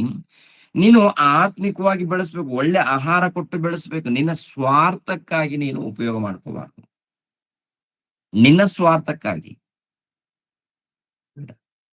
ತುಂಬಾ ಜನ ಸೇವಕರು ನಾನು ದೊಡ್ಡ ಜ್ಞಾನಿ, ನಾನು ದೊಡ್ಡ ಇಂಟರ್ನ್ಯಾಷನಲ್ ಜ್ಞಾನಿ. ನೀನ್ ಜ್ಞಾನಿ ಆದ್ರೆ ವಾಕ್ಯಗಳು ಹೇಳು. ಅಪೋಸ್ತಲಾಗಿರುವಂತ ಪೌಲನಿಗಿಂತ ದೊಡ್ಡ ಜ್ಞಾನಿಗಳು ಯಾರಾದ್ರೂ ಇದಾರ ಪ್ರಪಂಚ ದೇಶದಲ್ಲಿ? ಅಪೋಸ್ತಲಾಗಿರುವಂತ ಪೌಲನಿಗಿಂತ ದೊಡ್ಡ ಜ್ಞಾನಿ ಯಾರಾದ್ರೂ ಇದ್ದಾರೇನ್ರಿ ಪ್ರಿಯರೇ? ಬೈಬಲ್ ಗ್ರಂಥ ನೋಡುವಾಗ ಅವ್ರಿಗಿಂತ ದೊಡ್ಡ ಜ್ಞಾನಿಗಳಂತ ಯಾರಾದ್ರು ಹೇಳ್ಕೊಂಡ್ರೆ ಇವರು ಅಜ್ಞಾನಿಗಳಂತ. ಅಂತ ದೊಡ್ಡ ಜ್ಞಾನಿ ಆಗಿರುವಂತ ಆತನೇ ಸಂಪೂರ್ಣವಾಗಿ ತಗ್ಗಿಸಿಕೊಂಡು ಸಭೆಯಲ್ಲಿ ಸೇವೆ ಮಾಡಿದಾರಲ್ಲ. ಸಭೆಯಲ್ಲಿ ಸೇವೆ ಮಾಡಿದ್ದಾರೆ ಅಂದ್ರೆ ತನ್ನ ದೇವರ ಮಕ್ಕಳಿಗೆ ಸೇವೆ ಮಾಡಿದ್ದಾರೆ. ಸೇವೆ, ಪರಿಚರ್ಯ, ಯಥಾರ್ಥವಾಗಿ ಅವರ ಸೇವೆ ನಡೆದಿದ್ದಾರೆ. ಒಳ್ಳೆ ಸೇವೆ. ನಾವು ಕೂಡ ಹಾಗೆ ಇರ್ಬೇಕು ಅಂತ ಹೇಳ್ತಾರೆ ಇಲ್ವಾ? ಕಲಿಬೇಕು ಅಂತ ಹೇಳ್ತಾರೆ. ನಾವು ಕೂಡ ಕಲಿಬೇಕು ಪ್ರಿಯರಾದ ದೇವ್ರ ಮಕ್ಕಳಿರ. ಏನಂತ ಹೇಳ್ತಾರೆ? ಹ್ಮ್ ಅವರ ಮೇಲೆ ಅಧಿಕಾರದಿಂದ ದೊರೆತನ ಮಾಡುತ್ತಾರೆ ಮತ್ತು ಅವರಲ್ಲಿ ದೊಡ್ಡವರು ಬಲಾತ್ಕಾರದಿಂದ ಅಧಿಕಾರ ನಡೆಸುತ್ತಾರೆ ಎಂದು ನೀವು ಬಲ್ಲಿರಷ್ಟೇ. ಆದರೆ ನಿಮ್ಮಲ್ಲಿ ಆಗಿರಬಾರದು, ನಿಮ್ಮಲ್ಲಿ ದೊಡ್ಡವನಾಗಬೇಕೆಂದಿರುವವನು ನಿಮ್ಮ ಸೇವಕನಾಗಿರಬೇಕು. ನಿಮ್ಮಲ್ಲಿ ಮೊದಲನೆಯವನು ಯಾಗಿರಬೇಕೆಂದಿರುವವನು ಎಲ್ಲರ ಆಳಾಗಿರಬೇಕು. ಎಲ್ಲರಿಗೆ ಆಳಾಗಿರಬೇಕು ಅಂದ್ರೆ ನೀವು ದೊಡ್ಡವನಾಗ್ಬೇಕಾ? ಸಭೆಯಲ್ಲಿ ದೊಡ್ಡವನಾಗ್ಬೇಕಾ? ಸಭೆಯಲ್ಲಿ ಒಂದು ಉನ್ನತ ಸ್ಥಾನ ಪಡ್ಕೊಳ್ಬೇಕಾ? ಜನರ ಮಧ್ಯದಲ್ಲಿ ಉನ್ನತ ಸ್ಥಾನ, ದೇವರ ಮಧ್ಯದಲ್ಲಿ ಉನ್ನತ ಸ್ಥಾನ. ಸಭೆಯಲ್ಲಿ ಉನ್ನತ ಸ್ಥಾನ, ದೇವರ ಮಧ್ಯದಲ್ಲಿ ಉನ್ನತ ಸ್ಥಾನವನ್ನ ಪಡ್ಕೊಳ್ಬೇಕು ಅಂದಾಗ ಸಭೆಯಲ್ಲಿ ಏನ್ ಕೆಲಸ ಇದ್ರು ಕೂಡ ನಾವು ಯಥಾರ್ಥವಾಗಿ ಮಾಡೋರಾಗಿರ್ಬೇಕು. ಇವಾಗ ನಮ್ ಮೀಟಿಂಗ್ ನಡೀತೇರಿ, ವರ್ಷಕ್ಕೆ ಒಂದು 2 ಸಾರಿ ಮೀಟಿಂಗ್ಗಳು ನಡೀತಾ ಇರುತ್ತೆ. ಒಂದು 3-4 ಸಾರಿ ನಡೀಬಹುದು. ಅದೇ ಪ್ರಕಾರ ಅಲ್ಲಿ ಹುಡುಗರು ಕೂಡ ಮೀಟಿಂಗ್ ಏರ್ಪಾಟ್ ಮಾಡ್ತಾರೆ. ಮೀಟಿಂಗ್ ಏರ್ಪಾಟ್ ಮಾಡುವಾಗ ಕೆಲಸ ಬಹಳ ಇರುತ್ತೆ. ಕೆಲಸ ಇದ್ದಾಗ ಪ್ರಿಯರ ದೇವ್ರ ಮಕ್ಕಳಿರ, ಇದು ನನ್ನ ಕೆಲಸ ಅಂತೇಳಿ ಏನಾದ್ರೂ ಕೆಲಸ ಪೆಂಡಿಂಗ್ ಇದೆಯಾ? ಯಾರೋ ಬರ್ಬೇಕು ಅಂತೇಳಿ ನಾವು ಮಾಡ್ಬೇಕಷ್ಟೇ. ಅವ್ರು ಬರ್ಬೇಕು, ಇವ್ರು ಬರ್ಬೇಕು ಹಾಗಲ್ಲ. ಅಲ್ಲಿ ಏನೋ ಕೆಲಸ ಇದ್ದಾಗ ಆ ಕೆಲಸ ಏನೇ ಆಗಿರ್ಬೋದು, ನಾವು ಮಾಡ್ಬೇಕಾಗತ್ತೆ. ಹಾಳಾಗಿರ್ಬೇಕು ಅಂತ ಹೇಳ್ತಾರೆ. ಕೆಲಸದವ್ರ ತರ. ಯಾರ ಕೆಲಸದವ್ರ ತರ? ದೇವರ ಕೆಲಸದವರು. ಸಂಪೂರ್ಣವಾಗಿ ತಗ್ಗಿಸಿಕೊಂಡು ವಿಧೇಯರಾಗಿ ಸೇವೆ ಮಾಡ್ಬೇಕಂತ ಹೇಳ್ತಾರೆ. ಯಾಕಂದ್ರೆ ದೇವರ ಬಳಿಯಲ್ಲಿ ನಾವು ಹೆಸರು ಪಡ್ಕೊಳ್ಬೇಕು. ದೇವರ ಬಳಿಯಲ್ಲಿ ಒಂದು ಆತ್ಮಿಕವಾದಂತ ಪ್ರತಿಫಲ, ಪರಲೋಕದಲ್ಲಿ ಪ್ರತಿಫಲವನ್ನು ನಾವು ಪಡ್ಕೊಳ್ಬೇಕಾದ್ರೆ ಈ ಲೋಕದಲ್ಲಿ ದೇವರು ಹೇಳಿರುವಂತ ಮಾತು. ತಗ್ಗಿಸ್ಕೊಂಡಿದ್ದಾರ? ಹೇಗೆ ನಡ್ಕೊಳ್ತಾ ಇದ್ದಾರೆ? ಅದಕ್ಕೆ ಎಲ್ಲರನ್ನ ಗಮನಿಸ್ಬೇಕು.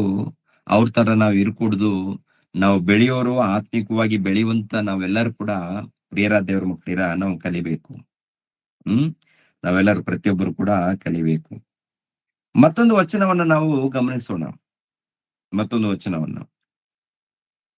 ತಿಮೋತಿಯನಿಗೆ ಬರೆದ ಮೊದಲನೇ ಪತ್ರಿಕೆ ತಿಮೋತಿಯನಿಗೆ ಬರೆದ ಮೊದಲನೇ ಪತ್ರಿಕೆ 4ನೇ ಅಧ್ಯಾಯ 11ನೇ ವಚನ 12ನೇ ವಚನವನ್ನ ನೋಡಿ ಪ್ರಿಯರೇ. 4ನೇ ಅಧ್ಯಾಯ 11, 12. ಈ ಸಂಗತಿಗಳನ್ನು ಆಜ್ಞಾಪಿಸಬೇಕು ಮತ್ತು ಬೋಧಿಸಬೇಕು. ಯೌವನಸ್ಥನೆಂದು ನಿನ್ನನ್ನು ಅಸಡ್ಡೆ ಮಾಡುವುದಕ್ಕೆ ಯಾರಿಗೂ ಅವಕಾಶ ಕೊಡದೆ, ನಂಬುವವರಿಗೆ ನಡೆ, ನುಡಿ, ಪ್ರೀತಿ, ನಂಬಿಕೆ, ಶುದ್ಧತ್ವ ಇವುಗಳ ವಿಷಯದಲ್ಲಿ ನೀನೇ ಮಾದರಿಯಾಗಿರು. ನೀನು ಮಾದರಿಯಾಗಿರ್ಬೇಕು ಅಂತ. ಆದ್ರೆ ತಿಮೋತಿಯನಿಗೆ ಹೇಳುವಂತ ಮಾತು. ತಿಮೋತಿ ಸಭೆಯಲ್ಲಿ ಬೋಧಕನ? ತಿಮೋತಿ ಸಭೆಯಲ್ಲಿ ಒಬ್ಬ ಸೇವಕನಾಗಿದ್ದಾನ? ಹೊರಗಡೆ ಹೋಗಿ ಸೇವೆ ಮಾಡ್ತಾ ಇದ್ದಾನ? ಅನೇಕರ ಒಂದು ಸಭೆಗಳಲ್ಲಿ ಒಂದು ಸೇವಕರನ್ನ ನೇಮಿಸುವಂತ ಅಧಿಕಾರವನ್ನ ಪಡ್ಕೊಂಡಿದ್ದಾನ ಅಂತ ನೋಡುವಾಗ ಹೌದು ಪ್ರಿಯರೇ. ನೋಡಿ, ಈ ಸಂಗತಿಗಳನ್ನು ಜ್ಞಾಪಿಕೆ ಜ್ಞಾ ಈ ಸಂಗತಿಗಳನ್ನು ಆಜ್ಞಾಪಿಸಬೇಕು.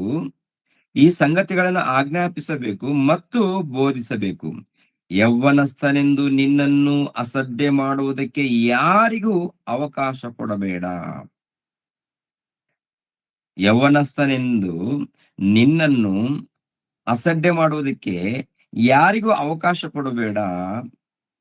ನಂಬುವವರಿಗೆ ನಡೆ, ನುಡಿ, ಪ್ರೀತಿ, ನಂಬಿಕೆ, ಶುದ್ಧತ್ವ ಇವುಗಳ ವಿಷಯದಲ್ಲಿ ನೀನೇ ಮಾದರಿಯಾಗಿರು. ನೀನೇ ಮಾದರಿಯಾಗಿರು. ಅಂದ್ರೆ ಸಭೆಯಲ್ಲಿ ಇದ್ದಂತ ವಿಶ್ವಾಸಿಗಳನ್ನ ನೀನು ನಡೆಸಬೇಕಾದ್ರೆ ನೀನು ಮಾದರಿಯಾಗಿರ್ಬೇಕು ಅಂತ ಹೇಳ್ತಾರೆ. ನಾವು ಸಭೆಯಲ್ಲಿ ಸೇವೆ ಮಾಡುವಾಗ ಮಾದರಿಯಾಗಿರ್ಬೇಕಾ ಪ್ರಿಯರೇ? ನಾವೆಲ್ಲರೂ ಮಾದರಿಯಾಗಿರ್ಬೇಕು. ಎಲ್ಲಾರು ಅದೇ ಪ್ರಕಾರ ವಿಶ್ವಾಸಿಗಳು ಕೂಡ ಮಾದರಿಯಾಗಿ ನಾವು ಕಾಣಬೇಕು. ಸೇವಕರು ಸೇವಕರು ಅಂತೇಳಿ ನಮ್ಮ ಮೈಂಡ್ ಅಲ್ಲಿ ಏನ್ರಿ ದೊಡ್ಡ ಒಂದು ಆಲೋಚನೆ ಇಟ್ಕೋಬಾರ್ದು ಯಾರು ಕೂಡ.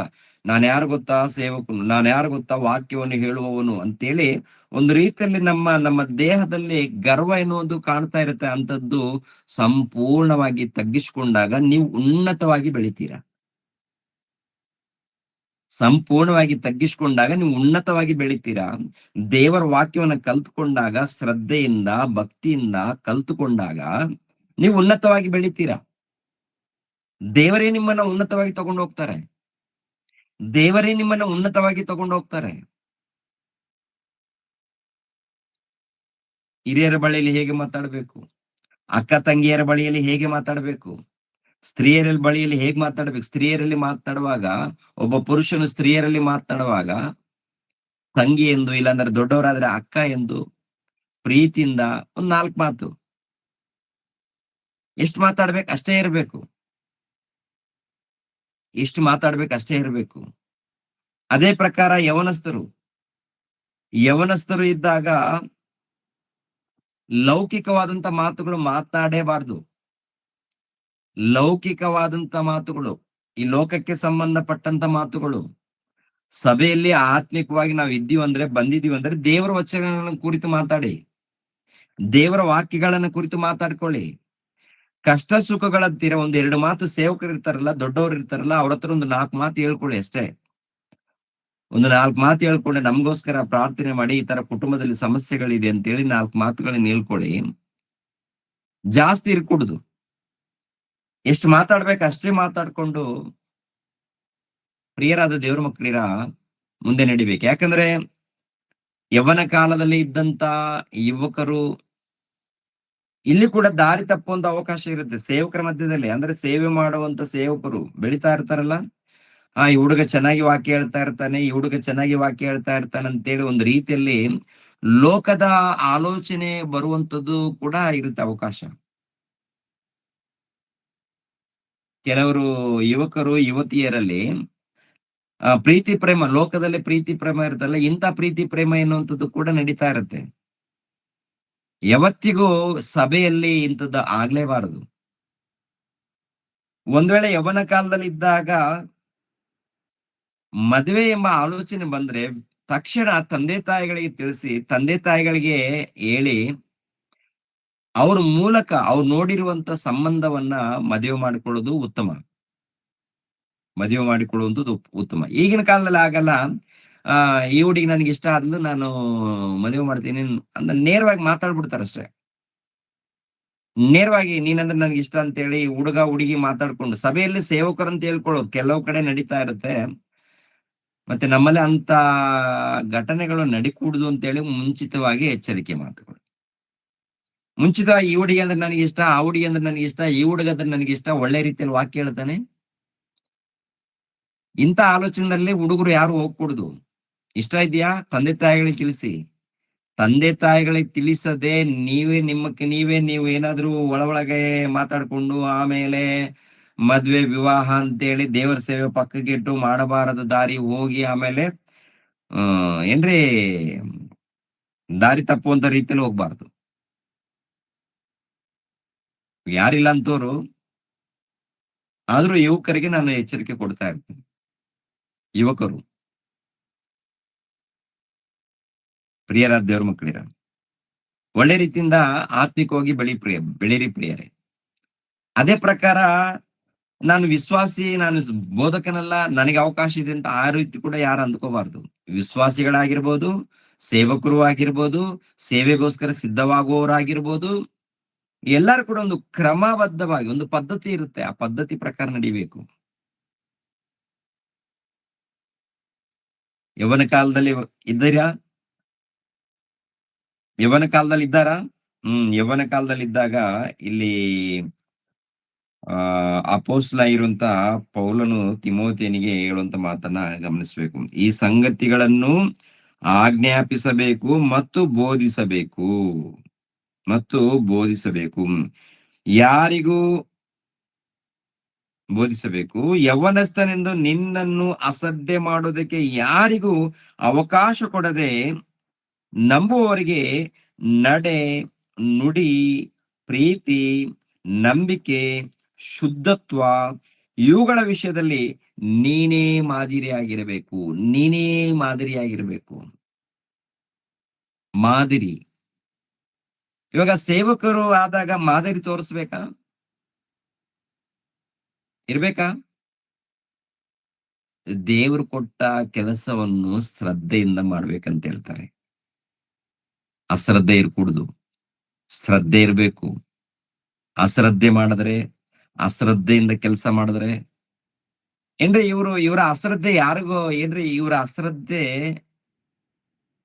ಹೊರಗಡೆ ಕಾಣಲ್ಲ ರೀ. ಇನ್ನೊಬ್ಬರ ಅಶ್ರದ್ಧೆ ಕಾಣ್ತಾ ಇರುತ್ತೆ ಇವ್ರಿಗೆ, ಕೆಲವರಿಗೆ ಮತ್ತೊಬ್ಬರ ಅಶ್ರದ್ಧೆ ಕಾಣ್ತಾ ಇರುತ್ತೆ ಕೆಲವರಿಗೆ.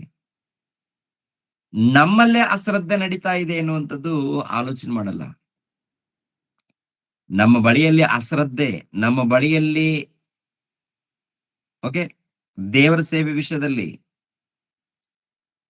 ಏನ್ ನಡೀತಾ ಇದೆ ಅದು ನೋಡ್ಕೋಬೇಕು. ನಮ್ಮ ನಡೆ ನೋಡ್ಬೇಕು, ನಮ್ಮ ನುಡಿ ನೋಡ್ಬೇಕು, ನಮ್ಮ ಪ್ರವರ್ತನೆ, ನಮ್ಮ ನಂಬಿಕೆ, ನಮ್ಮ ಪ್ರಾರ್ಥನೆ, ನಮ್ಮ ಆರಾಧನೆ, ನಮ್ಮ ಸೇವೆ ಹೇಗಿದೆ? ನಮ್ಮಿಂದ ಇನ್ನೊಬ್ಬರು ಡಿಸ್ಟರ್ಬೆನ್ಸ್ಗೆ ಗುರಿ ಆಗ್ತಾ ಇದ್ದಾರ?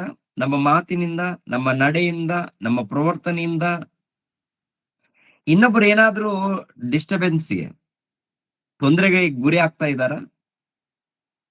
ಅದನ್ನ ನಮ್ಮನ್ನ ನಾವು ಗಮನಿಸ್ಕೋಬೇಕಾಗತ್ತೆ. ಅಷ್ಟೊಂದು ಜ್ಞಾನ ಇರಬೇಕು ಸೇವಕರಂದ ಮೇಲೆ. ನಾವು ಮಾದರಿಯಾಗಿ ನಡಿಬೇಕು. ಅಪೊಸ್ತಲನಾಗಿರುವಂತ ಪೌಲನ್ ಹೇಳ್ತಾರೆ,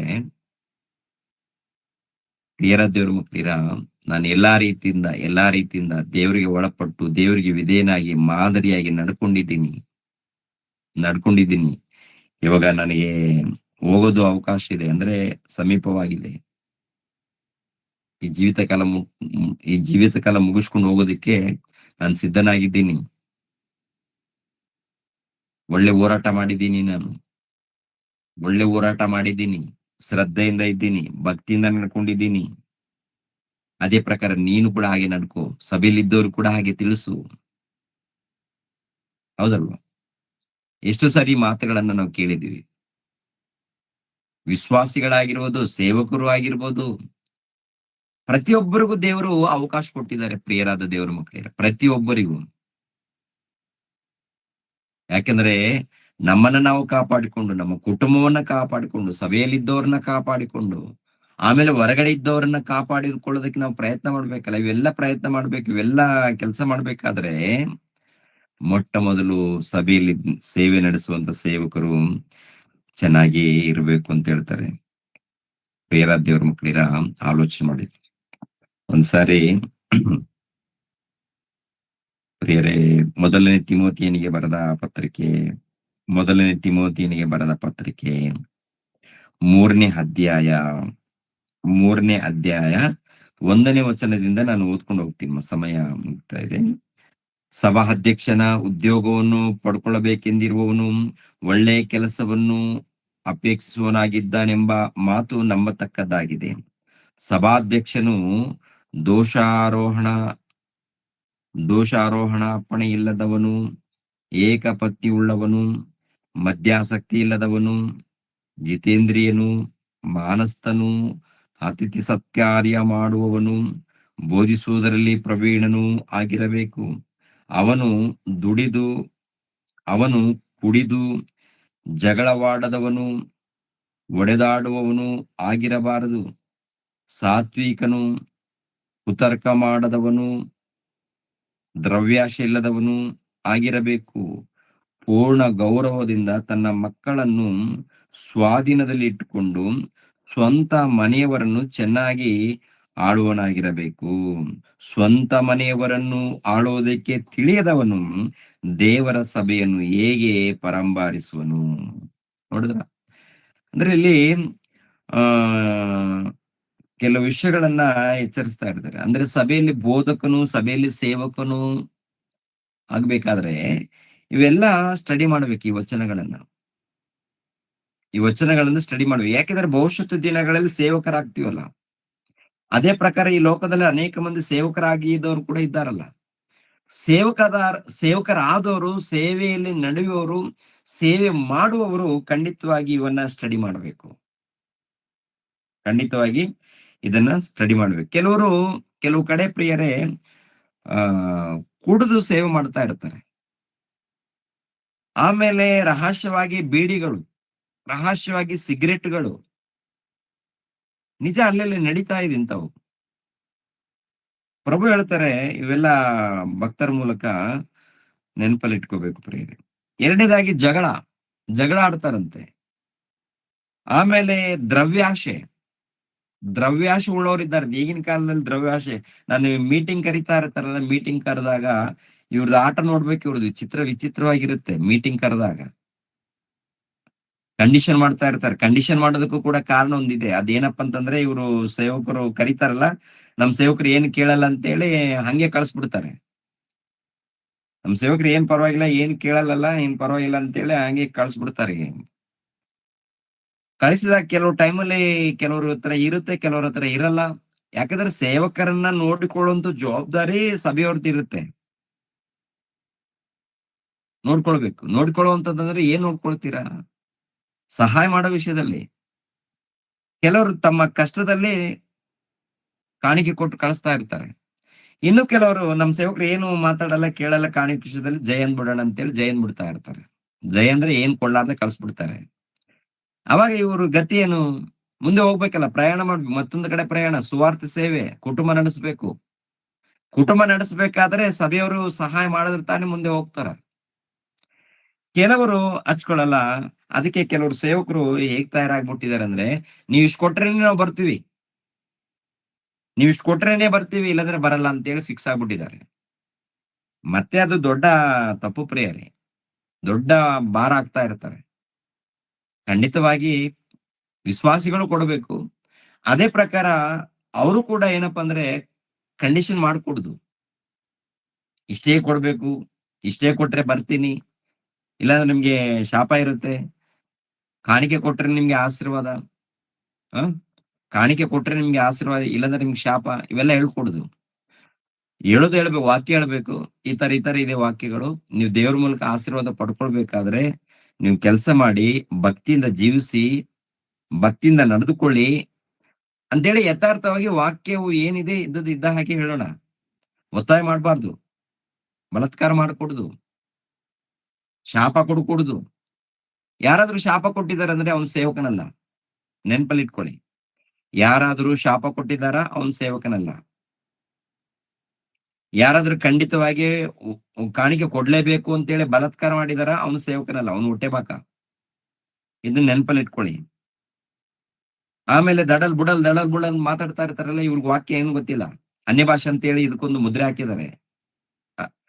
ಇಂಥ ವಿಷಯದಲ್ಲಿ ತುಂಬಾ ಜಾಗ್ರತೆಯಿಂದ ಇರ್ಬೇಕು ನೀವು.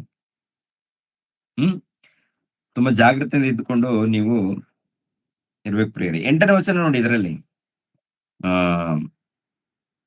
6ನೇ ವಚನ. ಅವನು ಹೊಸದಾಗಿ ಸಭೆಯಲ್ಲಿ ಸೇರಿದವನಾಗಿರಬಾರದು. ಅಂತವನಾದರೆ ಉಬ್ಬಿಕೊಂಡು ಸೈತಾನನಿಗೆ ಪ್ರಾಪ್ತವಾದ ಶಿಕ್ಷಾವಿಧಿಗೆ ಒಳಗಾದನು. ಇದಲ್ಲದೆ ಅವನು ಹೊರಗಣವರಿಂದ ಒಳ್ಳೆಯವನೆನಿಸಿಕೊಂಡಿರಬೇಕು, ಇಲ್ಲದಿದ್ದರೆ ನಿಂದೆಗೆ ಗುರಿಯಾಗುವನು ಮತ್ತು ಸೈತಾನನ ಉರ್ಲಿನೊಳಗೆ ಸಿಕ್ಕಿಬಿದ್ದಾನು. ಸೈತಾನನ ಉರ್ಲಿನೊಳಗೆ ಅಂದ್ರೆ ದೇವರ ಸೇವಕರು ಇವೆಲ್ಲ ಕೂಡ ಶ್ರದ್ಧೆಯಿಂದ ನಡ್ಕೊಳ್ಬೇಕಂತೆ. ಶ್ರದ್ಧೆ, ಭಕ್ತಿ. ಅವಾಗ ವಿಶ್ವಾಸಿಗಳು ಕೂಡ ಸೇವಕರನ್ನು ನೋಡಿ ಕಲಿತಾರೆ. ಸೇವಕರು ಅಂದ್ರೆ ಸಭೆಯಲ್ಲಿ ಇದ್ದಂತ ಒಂದು ತಂದೆ ಸ್ಥಾನದಲ್ಲಿದ್ದಾರೆ. ಯಾವ ಸ್ಥಾನದಲ್ಲಿದ್ದಾರೆ ಹೇಳಿ? ತಂದೆ ಸ್ಥಾನದಲ್ಲಿದ್ದಾರೆ. ತಂದೆ ಸ್ಥಾನದಲ್ಲಿ, ತಂದೆ ಅಂತೇಳಿ ಮತ್ತೆ ಗರ್ವ ಪಡ್ಕೂಡುದು. ಸೇವಕನಂತೇಳಿ ನಾವು ಗರ್ವ ಪಡ್ಕೂಡುದು. ದೊಡ್ಡ ಬೋಧಕನಂತೇಳಿ ನಾವು ಗರ್ವ ಪಡ್ಕೂಡುದು. ನಮ್ಗೆಲ್ಲ ಗೊತ್ತು ಅಂತೇಳಿ ಕೂಡ ನಾವು ಗರ್ವ ಪಡ್ಕೂಡುದು. ಏನಿದ್ರು ಕೂಡ ಇನ್ನು ನಾನು ಕಲಿತಾ ಇದ್ದೀನಿ, ದೇವರ ವಾಕ್ಯವನ್ನು ಕಲಿತಾ ಇದ್ದೀನಿ ಅಂತೇಳಿ ತಗ್ಗಿಸ್ಕೊಳ್ಬೇಕು. ನಾನು ತಂದೆ ಸ್ಥಾನದಲ್ಲಿದ್ದೀನ, ಆ ತಂದೆ ಪ್ರೀತಿಯನ್ನ ನಾವು ಪರಿಚಯ ಮಾಡ್ಬೇಕು. ತಂದೆಯ ಪ್ರೀತಿಯನ್ನು ನಾವು ಪರಿಚಯ ಮಾಡಬೇಕು. ತಂದೆಯಲ್ಲಿದ್ದಂತ ಒಳ್ಳೆ ಗುಣಗಳನ್ನ, ಈಗಿನ ಕಾಲದಲ್ಲಿ ತಂದೆಯರಂತ ಕರೆಸ್ಕೊಳ್ತಾರೆ. ಅಮಾಯಕರ ರಕ್ತವನ್ನು ಕುಡಿತಾ ಇರ್ತಾರೆ. ಮಾಯ ಬೋಧನೆ ಹೇಗಾದ್ರೂ ಮಾಡಿ ಹಣವನ್ನು ಉಸಿಲಿ ಮಾಡಿಕೊಳ್ಳೋದಕ್ಕೆ ಪ್ರಯತ್ನ ಮಾಡ್ತಾ ಇರ್ತಾರೆ. ಹಣವನ್ನು ಉಸಿಲಿ ಮಾಡಿಕೊಂಡು ಆಮೇಲೆ ನನ್ನ ಮಕ್ಕಳು ಇವರು, ಹಣ ಕೊಟ್ರೇನೆ ಮಕ್ಕಳು, ಇವ್ರು ನನ್ನ ಮಕ್ಕಳು, ಪ್ರೀತಿಯ ಮಕ್ಕಳು ಅಂತೇಳಿ ಪರಿಚಯ ಮಾಡ್ತಾ ಇರ್ತಾರೆ. ಸಭೆಯಲ್ಲಿದ್ದವರು ಎಲ್ಲರೂ ಆತ್ಮೀಯ ಮಕ್ಕಳು.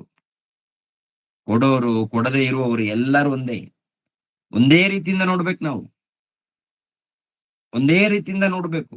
ಏರುಪೇರು ಮಾಡಂಗಿಲ್ಲ, ಪಕ್ಷಪಾತ ತೋರ್ಸಂಗಿಲ್ಲ. ಖಂಡಿತವಾಗಿ ಹಾಗೆ ಕಲಿಬೇಕು. ಭವಿಷ್ಯತ್ತು ದಿನಗಳಲ್ಲಿ ಸೇವಕರಾಗುವಂತವ್ರು ಪ್ರತಿಯೊಬ್ಬರು ಕೂಡ ಕಲಿಬೇಕು.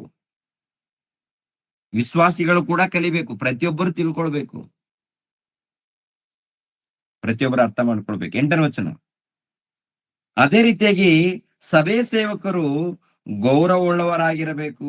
ಅವರು 2 ಮಾತಿನವರು, ಮಧ್ಯ ನಿರತರು, ನೀಚ ಲಾಭವನ್ನು ಅಪೇಕ್ಷಿಸುವವರು ಆಗಿರದೆ, ನಂಬಿದವರಿಗೆ ಪ್ರಕಟವಾಗಿರುವ ಸತ್ಯಾರ್ಥವನ್ನು ಶುದ್ಧ ಮನಸ್ಸಿನಿಂದ ಕೈಗೊಳ್ಳುವವರಾಗಿರಬೇಕು. ಅಂದ್ರೆ ಸಭೆ ಸೇವಕರು ಗೌರವವುಳ್ಳವರಾಗಿರಬೇಕು.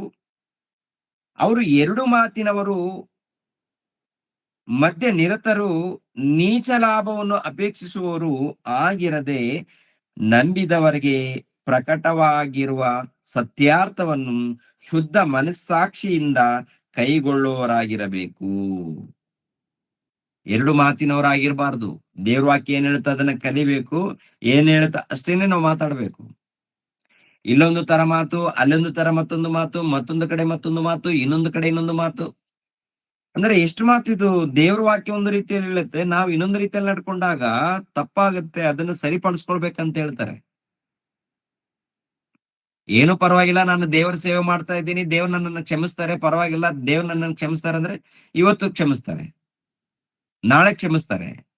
ಕ್ಷಮಿಸ್ತಾರೆ, ದೇವ್ರು ಕ್ಷಮಿಸಿ ಬಿಡ್ತಾರೆ, ದೇವ್ರು ಕ್ಷಮಿಸಿ ಬಿಡ್ತಾರೆ, ಪರವಾಗಿಲ್ಲ ಅಂತೇಳಿ ಪಾಪ ಮಾಡ್ಕೊಂಡು, ತಪ್ಪುಗಳು ಮಾಡ್ಕೊಂಡು, ತಪ್ಪಿನ ಮೇಲೆ ತಪ್ಪುಗಳು ಮಾಡ್ಕೊಂಡು ಹೋಗ್ಬಿಡೋಣವ. ದೇವ್ರು ಕ್ಷಮಿಸ್ತಾರಂತೇಳಿ ತಪ್ಪಿನ ಮೇಲೆ ತಪ್ಪು, ತಪ್ಪಿನ ಮೇಲೆ ತಪ್ಪು, ತಪ್ಪಿನ ಮೇಲೆ ತಪ್ಪು ಮಾಡ್ಕೊಂಡು ಹೋಗ್ತಾ ಇರೋಣ.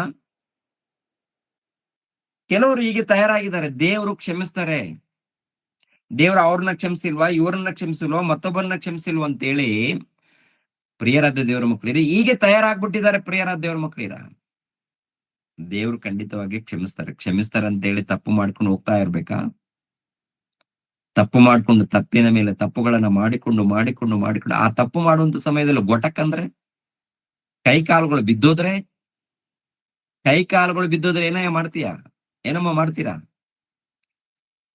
ತಪ್ಪು ಮಾಡುವಂತ ಸಮಯದಲ್ಲಿ, ಸುಳ್ಳು ಹೇಳುವಂತ ಸಮಯದಲ್ಲಿ, ದೇವರಿಗೆ ವಿರುದ್ಧವಾಗಿ ನಡ್ಕೊಳ್ಳುವಂತ ಸಮಯದಲ್ಲಿ, ಸಭೆಗೆ ಮೋಸ ಮಾಡಿರುವಂತ ಸಮಯದಲ್ಲಿ, ಪರವಾಗಿಲ್ಲ ಇವತ್ತು ಈ ತರ ಐತಿ, ನೀನ್ ಮತ್ತೆ ದೇವರ ಬಳಿಯಲ್ಲಿ ಹೋಗಿ ನಾನು ಕ್ಷಮೆ ಕೇಳ್ತೀನಿ, ದೇವ್ರು ನನ್ನನ್ನು ಕ್ಷಮಿಸ್ತಾರೆ.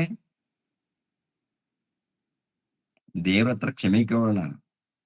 ಆದ್ರೆ ತಿಳಿದು ತಪ್ಪು ಮಾಡಿದ್ರೆ ಖಂಡಿತವಾಗಿ ಕಠಿಣವಾದಂತ ತೀರ್ಪು ಇರುತ್ತೆ ಅನ್ನುವಂಥದ್ದು ಮರಿಕೂಡ್ದು. ತಿಳಿದು ತಪ್ಪು ಮಾಡಿದ್ರೆ ಪರವಾಗಿಲ್ಲ, ದೇವ್ರು ಕ್ಷಮಿಸ್ತಾರೆ, ಪರವಾಗಿಲ್ಲ, ದೇವ್ರು ಕ್ಷಮಿಸ್ತಾರೆ, ಪರವಾಗಿಲ್ಲ ಅಂದ್ರೆ ಅದೇ ಸಮಯದಲ್ಲಿ ಗೊಟಕ್ ಕೈ ಕಾಲುಗಳು ಬಿದ್ದೋದ್ರೆ, ಬಾಯಿ ನಿಂತೋದ್ರೆ ಏನಯ್ಯ ಮಾಡ್ತೀಯ? ಏನಮ್ಮ ಮಾಡ್ತೀರಾ? ಅರ್ಥ ಆಗುತ್ತಾ? ಯಾವಾಗ ನಮ್ಮ ಬದುಕು ನಿಂತು ಹೋಗುತ್ತೆ, ಯಾವಾಗ ನಮ್ಮ ಬದುಕು ಮುಗಿಯುತ್ತೆ ಗೊತ್ತಿಲ್ವಲ್ಲ ನಮ್ಗೆ. ಇನ್ನು ಪ್ರತಿನಿತ್ಯ ದೇವರ ಸೇವೆಯಲ್ಲಿ ಯಥಾರ್ಥವಾಗಿ ನಡ್ಕೊಂಡಾಗ ಪರಲೋಕದಲ್ಲಿ ಬಹಳ ಪ್ರತಿಫಲ ಸಿಗುತ್ತೆ. ಪರಲೋಕದಲ್ಲಿ ಬಹಳ ಪ್ರತಿಫಲ ಸಿಗಬೇಕಾದ್ರೆ ಪ್ರತಿಯೊಬ್ಬರು ವಿಶ್ವಾಸಿಗಳು ಮಾಡ್ಬೇಕಾದಂತ ಕೆಲಸ ವಿಶ್ವಾಸಿಗಳು ಮಾಡ್ಬೇಕು, ಸೇವಕರು ಮಾಡ್ಬೇಕಾದಂತ ಕೆಲಸ ಸೇವಕರು ಮಾಡ್ಬೇಕು. ಅದು ದೇವರಿಗೆ ವಿಧೇಯರಾಗಿ ಯಥಾರ್ಥವಾಗಿ ನಡ್ಕೊಳ್ಬೇಕು. 10ನೇ ವಚನ, ಅವರು ಮೊದಲು ಪರೀಕ್ಷಿಸಲ್ಪಡಬೇಕು, ತರುವಾಯ ಅವರ ಮೇಲೆ ಯಾರು ತಪ್ಪು ಹೊರಸದಿದ್ದರೆ ಸಭಾ ಸೇವಕರ ಉದ್ಯೋಗವನ್ನು ನಡೆಸಲಿ. ಹಾಗೆಯೇ ಸಭಾ ಸೇವಕಿಯರಾದ ಸ್ತ್ರೀಯರು ಗೌರವವುಳ್ಳವರಾಗಿರಬೇಕು, ಚಾಡಿ ಹೇಳುವವರಾಗಿರದೆ, ಮದ್ಯಾಸಕ್ತಿ ಇಲ್ಲದವರಾಗಿಯೂ ಎಲ್ಲಾ ವಿಷಯಗಳಲ್ಲಿಯೂ ನಂಬಿಗಸ್ತರಾಗಿರಬೇಕು. ಸಭಾ ಸೇವಕರು ಏಕಪತ್ನಿ ಉಳ್ಳವರು, ತಮ್ಮ ಮಕ್ಕಳನ್ನು ಮನೆಯವರನ್ನು ಚೆನ್ನಾಗಿ ಆಳುವವರಾಗಿರಬೇಕು. ಸಭಾ ಸೇವಕರಾಗಿ ಚೆನ್ನಾಗಿ ಕೆಲಸ ಮಾಡಿದವರು ತಮಗೆ ಒಳ್ಳೆ ಪದವಿಯನ್ನು ಕ್ರಿಸ್ತ ಯೇಸುವಿನಲ್ಲಿರುವ ನಂಬಿಕೆಯ ಸಂಬಂಧವಾಗಿ ಬಹು ಧೈರ್ಯವನ್ನು ಸಂಪಾದಿಸಿಕೊಳ್ಳುತ್ತಾರೆ. ಅಂದ್ರೆ ನಾವು ನಡ್ಕೊಳ್ಳುವಂತ ರೀತಿ, ನಮ್ಮ ನಡೆ, ನಮ್ಮ ನುಡಿ, ನಮ್ಮ ಪ್ರವರ್ತನೆ, ನಮ್ಮ ಭಕ್ತಿ ಎಲ್ಲ ಕೂಡ ಸರಿಯಾಗಿರ್ಬೇಕು ಅಂತ ಹೇಳ್ತಾರೆ. ಒಂದ್ ವೇಳೆ ಸರಿ ಇಲ್ಲ ಅಂತಂದ್ರೆ ಸರಿ ಮಾಡ್ಕೋಬೇಕಂತ ಹೇಳ್ತಾರೆ. ಸರಿ ಇಲ್ಲಪ್ಪ, ನಮ್ ಜೀವನ ಹಿಂಗೆ ಐತಂದ್ರೆ ಸರಿ ಮಾಡ್ಕೋ. ಸರಿ ಇಲ್ಲ ಬ್ರದರ್, ನಮ್ಮ ಬದುಕುಗಳು ಸರಿ ಮಾಡ್ಕೋಬೇಕು. ಯಾಕೆಂದ್ರೆ ಕೊನೆ ಕಾಲದಲ್ಲಿ ಇದ್ದೀವಿ. ಯಾಕಂದ್ರೆ ದೊಡ್ಡ ಕೆಲಸ ಪಡ್ಕೊಂಡಿದೀವಲ್ಲ, ಚಿಕ್ಕ ಕೆಲಸ ಅಲ್ಲ. ಸಭೆ ಸೇವಕರಂತಂದ್ರೆ ದೇವರ ಮಕ್ಕಳನ್ನ ಪರಿಪಾಲನೆ ಮಾಡ್ಬೇಕು, ದೇವರ ಮಕ್ಕಳನ್ನ ನಡೆಸ್ಕೊಂಡು ಹೋಗ್ಬೇಕು. ದೇವರ ಮಕ್ಕಳನ್ನ ಮತ್ತೆ ನಡೆಸ್ಬೇಕಾದ್ರೆ ನೀನು ವಿಧೇಯನಾಗ್ಬೇಕಂತ ಹೇಳ್ತಾರೆ ದೇವ್ರು. ತಗ್ಗಿಸ್ಕೊಳ್ಬೇಕಂತ ಹೇಳ್ತಾರೆ ದೇವ್ರು. ಮಾದರಿಯಾಗಿರ್ಬೇಕು ಅಂತ ಹೇಳ್ತಾರೆ ದೇವ್ರು. ಮಾದರಿಯಾಗಿದ್ದೀವಾ? ಯುವಕರೇ, ಯುವತಿಯರೇ, ಹೇಗಿದ್ದೀವಿ? ಭವಿಷ್ಯತ್ತಲ್ಲಿ ಸೇವೆಗೋಸ್ಕರ ಸಿದ್ಧರಾಗುವವರೇ. ಮತ್ತೆ ಏನ್ರಿ, ಸಭೆಯಲ್ಲಿ ಯಾರ ಮೇಲೆ ಗುಣ ಗುಟ್ಟೋದು ಬೇಡ, ಯಾರ ಮೇಲೆ ದ್ವೇಷ ಪಡೋದು ಬೇಡ. ಅಯ್ಯೋ, ದೇವ್ರ ಸೇವಕರು, ದೊಡ್ಡ ಸೇವಕರು ಇದ್ದಾರೆ, ನಮ್ಮನ್ನ ಗುರ್ತು ಮಾಡ್ಕೊಂಡಿಲ್ಲ, ನಮ್ಮನ್ನ ನೆನಪು ಮಾಡ್ಕೊಂಡು, ಇದು ಕೂಡ ಬರ್ಕೊಡುದು ನಮ್ಮಲ್ಲಿ. ಕೆಲವು ಸಮಯದಲ್ಲಿ ಸಭೆ ಏನೋ ಒಂದು ಕಾರ್ಯಕ್ರಮ ನಡೀತಾ ಇರುತ್ತೆ, ಕೆಲವ್ರನ್ನ ನೆನಪು ಮಾಡ್ತಾ ಇರ್ತೀವಿ, ಕೆಲವರನ್ನ ಹೃದಯದಲ್ಲಿ ಪ್ರಾರ್ಥನೆ ಮಾಡ್ಕೊಳ್ತಾ ಇರ್ತೀವಿ. ಹಾಗಂತೇಳಿ ನಮ್ಮನ್ನ ನೆನಪು ಮಾಡಿಲ್ಲ, ನಮ್ಮನ್ನ ನೋಡಿಲ್ಲ, ಇವೆಲ್ಲ ಹೋಗ್ಬೇಕು. ಇವೆಲ್ಲ ಎಲ್ಲಿ ಹೋಗ್ಬೇಕು? ಸತ್ತೋಗ್ಬೇಕಂತ ಅರ್ಥ. ಅಂದ್ರೆ ಕೆಟ್ಟ ಗುಣಗಳು ಏನೇನಿದೆಯೋ ಎಲ್ಲ ನಾಶ ಆಗ್ಬೇಕು. ಇರ್ಕೂಡದು ನಮ್ಮ ಹೃದಯದಲ್ಲಿ, ಇರ್ಲೇಬಾರದು. ನಮ್ಮಲ್ಲಿ ಯೇಸು ಕ್ರಿಸ್ತರ ಪ್ರೀತಿ, ನಮ್ಮಲ್ಲಿ ದೇವರ ಪ್ರೀತಿ ಇದೇ ಕಾಣ್ಬೇಕು. ಕಂಡಿಲ್ವಾ? ಬೆಳಿಬೇಕು. ಲೋಕದಲ್ಲಿ ಬದುಕೋಣ, ಒಳ್ಳೆ ಊಟ ಮಾಡೋಣ, ಒಳ್ಳೆ ವಸ್ತ್ರಗಳನ್ನ ಧರಿಸಿಕೊಳ್ಳೋಣ. ಆದರೆ ದೇವರ ಸೇವೆ ಮಾಡುವಾಗ, ದೇವರ ಸಹವಾಸದಲ್ಲಿರುವಾಗ, ಈ ಜೀವಿತ ಕಾಲದಲ್ಲಿ ಯಥಾರ್ಥವಾಗಿ ನಾವು ಮುಂದೆ ಹೋಗೋಣ ಪ್ರಿಯರೇ. ಯಥಾರ್ಥವಾಗಿ. ಪೇತ್ರನು ಬರೆದ ಮೊದಲನೇ ಪತ್ರಿಕೆ ಪೇತ್ರನು ಬರೆದ ಮೊದಲನೇ ಪತ್ರಿಕೆ ಮುಗಿಸ್ತೀನಿ. ಟೈಮ್ ಆಯ್ತು. ಪೇತ್ರನು ಬರೆದ ಮೊದಲನೇ ಪತ್ರಿಕೆ 1ನೇ ಅಧ್ಯಾಯ. ಪೇತ್ರನು ಬರೆದ ಮೊದಲನೇ ಪತ್ರಿಕೆ 1ನೇ ಅಧ್ಯಾಯ 15ನೇ ವಚನ. ನಿಮ್ಮನ್ನು ಕರೆದಾತನು ಪರಿಶುದ್ಧನಾಗಿರುವ ಪ್ರಕಾರವೇ ನೀವು ವಿಧೇಯರಿಗೆ ತಕ್ಕಂತೆ ನಿಮ್ಮ ಎಲ್ಲಾ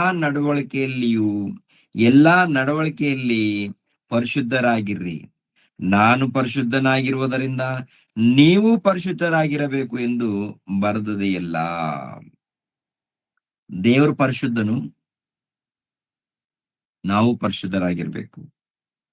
ದೇವರು ಪರಿಶುದ್ಧನು, ನಾವು ಕೂಡ ಪರಿಶುದ್ಧರಾಗಿರಬೇಕು. ನಿಮ್ಮನ್ನು ಕರೆದಾತನು ಪರಿಶುದ್ಧನಾಗಿರುವ ಪ್ರಕಾರವೇ ನೀವು ವಿಧೇಯರಿಗೆ ತಕ್ಕಂತೆ ನಿಮ್ಮ ಎಲ್ಲಾ ನಡವಳಿಕೆಯಲ್ಲಿ ಪರಿಶುದ್ಧರಾಗಿರ್ರಿ ಅಂತಾರೆ. ಎಲ್ಲಾ ನಡವಳಿಕೆ, ಅದೇ ನಾವು ನೋಡ್ಕೊಳ್ಬೇಕು ಪ್ರಿಯರೇ.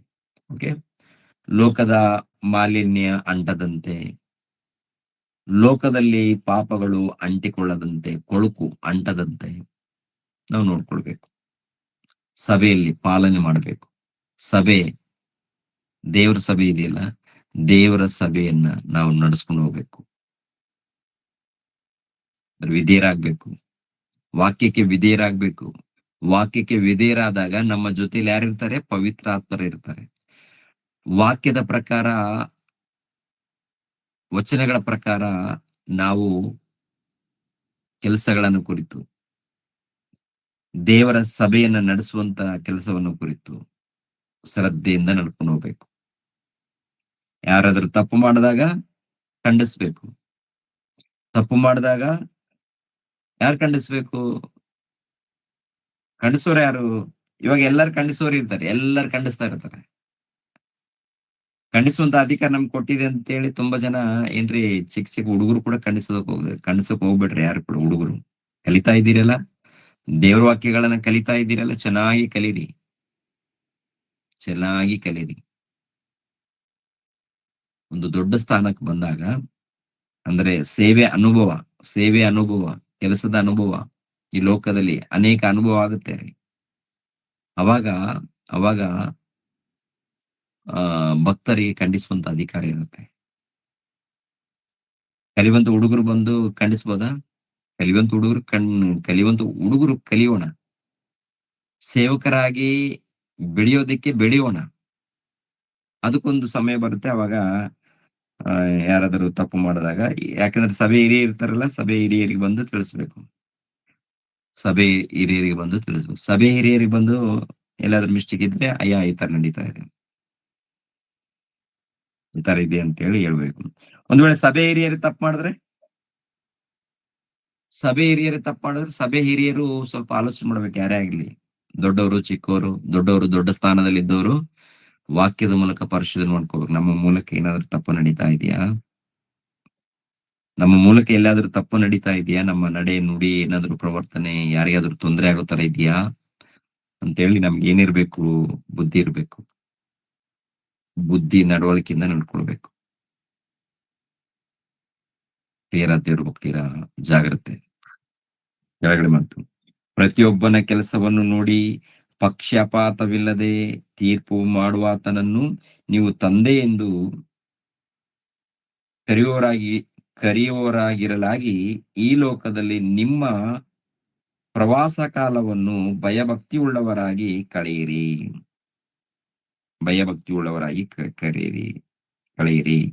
ನಿಮ್ಮ ಹಿರಿಯರು ಕಲಿಸಿಕೊಟ್ಟ ವ್ಯರ್ಥವಾದ ನಡವಳಿಕೆಯಿಂದ ನಿಮಗೆ ಬಿಡುಗಡೆಯಾದದ್ದು ಬೆಳ್ಳಿ ಬಂಗಾರದ ಮೊದಲಾದ ನಶಿಸಿ ಹೋಗುವ ವಸ್ತುಗಳಿಂದಲ್ಲ, ಪೂರ್ಣಾಂಗವಾದ ನಿಷ್ಕಳಂಕ ಯಜ್ಞದ ಕುರಿಯ ರಕ್ತದಿಂದಲೋ ಎಂಬಂತೆ ಕ್ರಿಸ್ತನ ಅಮೂಲ್ಯವಾದ ರಕ್ತದಿಂದಲೇ ಎಂದು ಬಲ್ಲಿರಲ್ಲವೇ.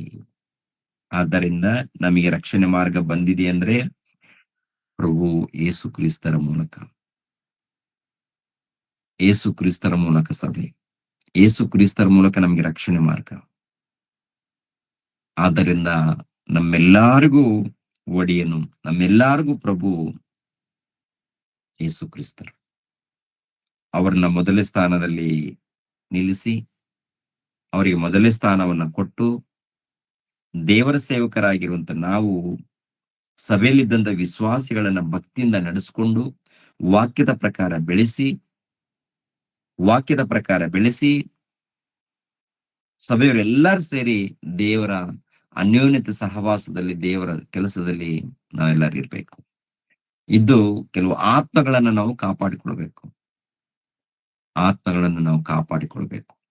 ಈ ಜವಾಬ್ದಾರಿ ಎಲ್ಲಾ ಭಕ್ತರಿಗಿದೆ, ವಿಶ್ವಾಸಿಗಳಿಗೂ ಇದೆ, ಸೇವಕರಿಗೂ ಇದೆ.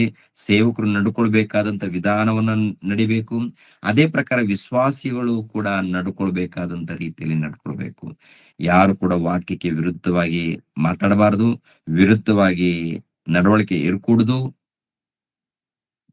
ಒಂದು ವೇಳೆ ಆ ರೀತಿ ಇದ್ರೆ ಜಾಗ್ರತೆ. ಆದ್ದರಿಂದ ಪ್ರಿಯರಾದ ದೇವರ ಮಕ್ಕಳಿರ, ನಮ್ಮ ಭಕ್ತಿಯನ್ನ ಕಾಪಾಡಿಕೊಳ್ಳೋಣ, ನಮ್ಮ ನಂಬಿಕೆಯನ್ನು ಕಾಪಾಡಿಕೊಳ್ಳೋಣ.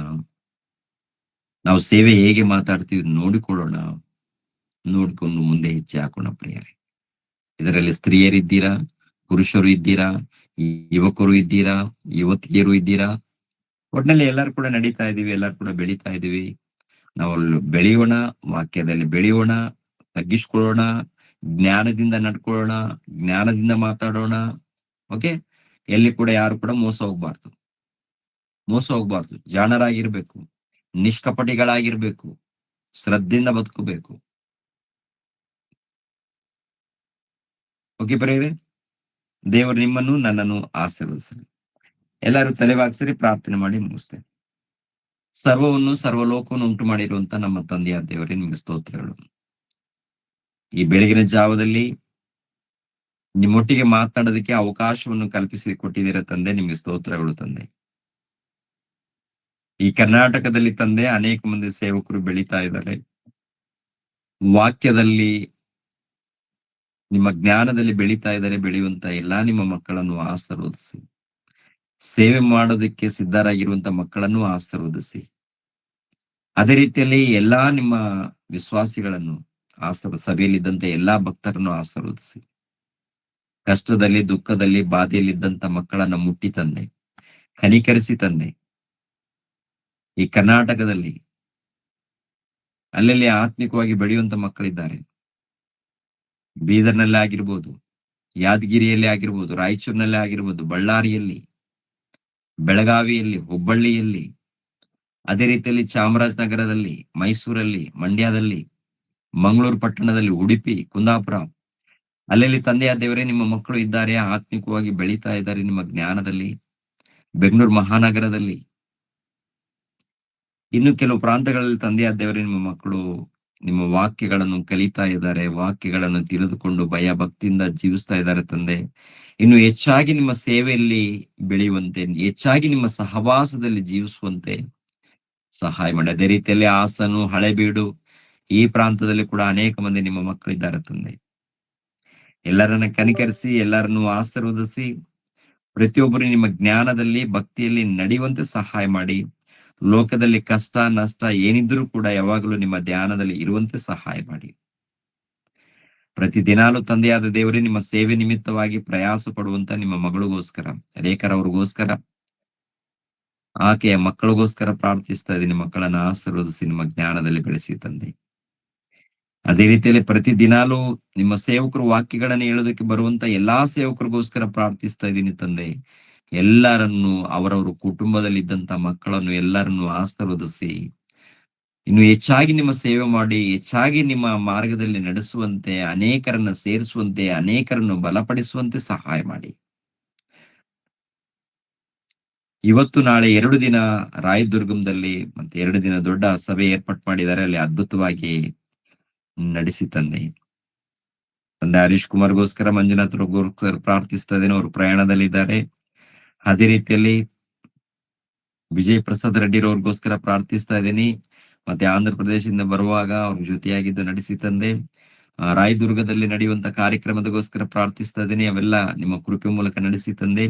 ಅದೇ ರೀತಿಯಲ್ಲಿ ಚಂದ್ರು ಅವರ ತಂದೆಗೋಸ್ಕರ ಪ್ರಾರ್ಥಿಸ್ತಾ ಇದ್ದೀನಿ. ಅನಾರೋಗ್ಯದಲ್ಲಿ ಇದ್ದಂತಹ ತಂದೆಯ ದೇವರೇ ನೀವು ಮುಟ್ಟಿ ಒಳ್ಳೆ ಆರೋಗ್ಯವನ್ನು ಕೊಟ್ಟದಕ್ಕಾಗಿ ಸ್ತೋತ್ರ. ಅದೇ ರೀತಿಯಲ್ಲಿ ಸಂಪೂರ್ಣವಾದಂತಹ ಆರೋಗ್ಯವನ್ನು ದಯಪಾಲಿಸಿ ಅಂತೇಳಿ ನಿಮ್ಮ ಪಾದದ ಬಳಿಯಲ್ಲಿ ಬೇಡ್ತಾ ಇದ್ದೀವಿ.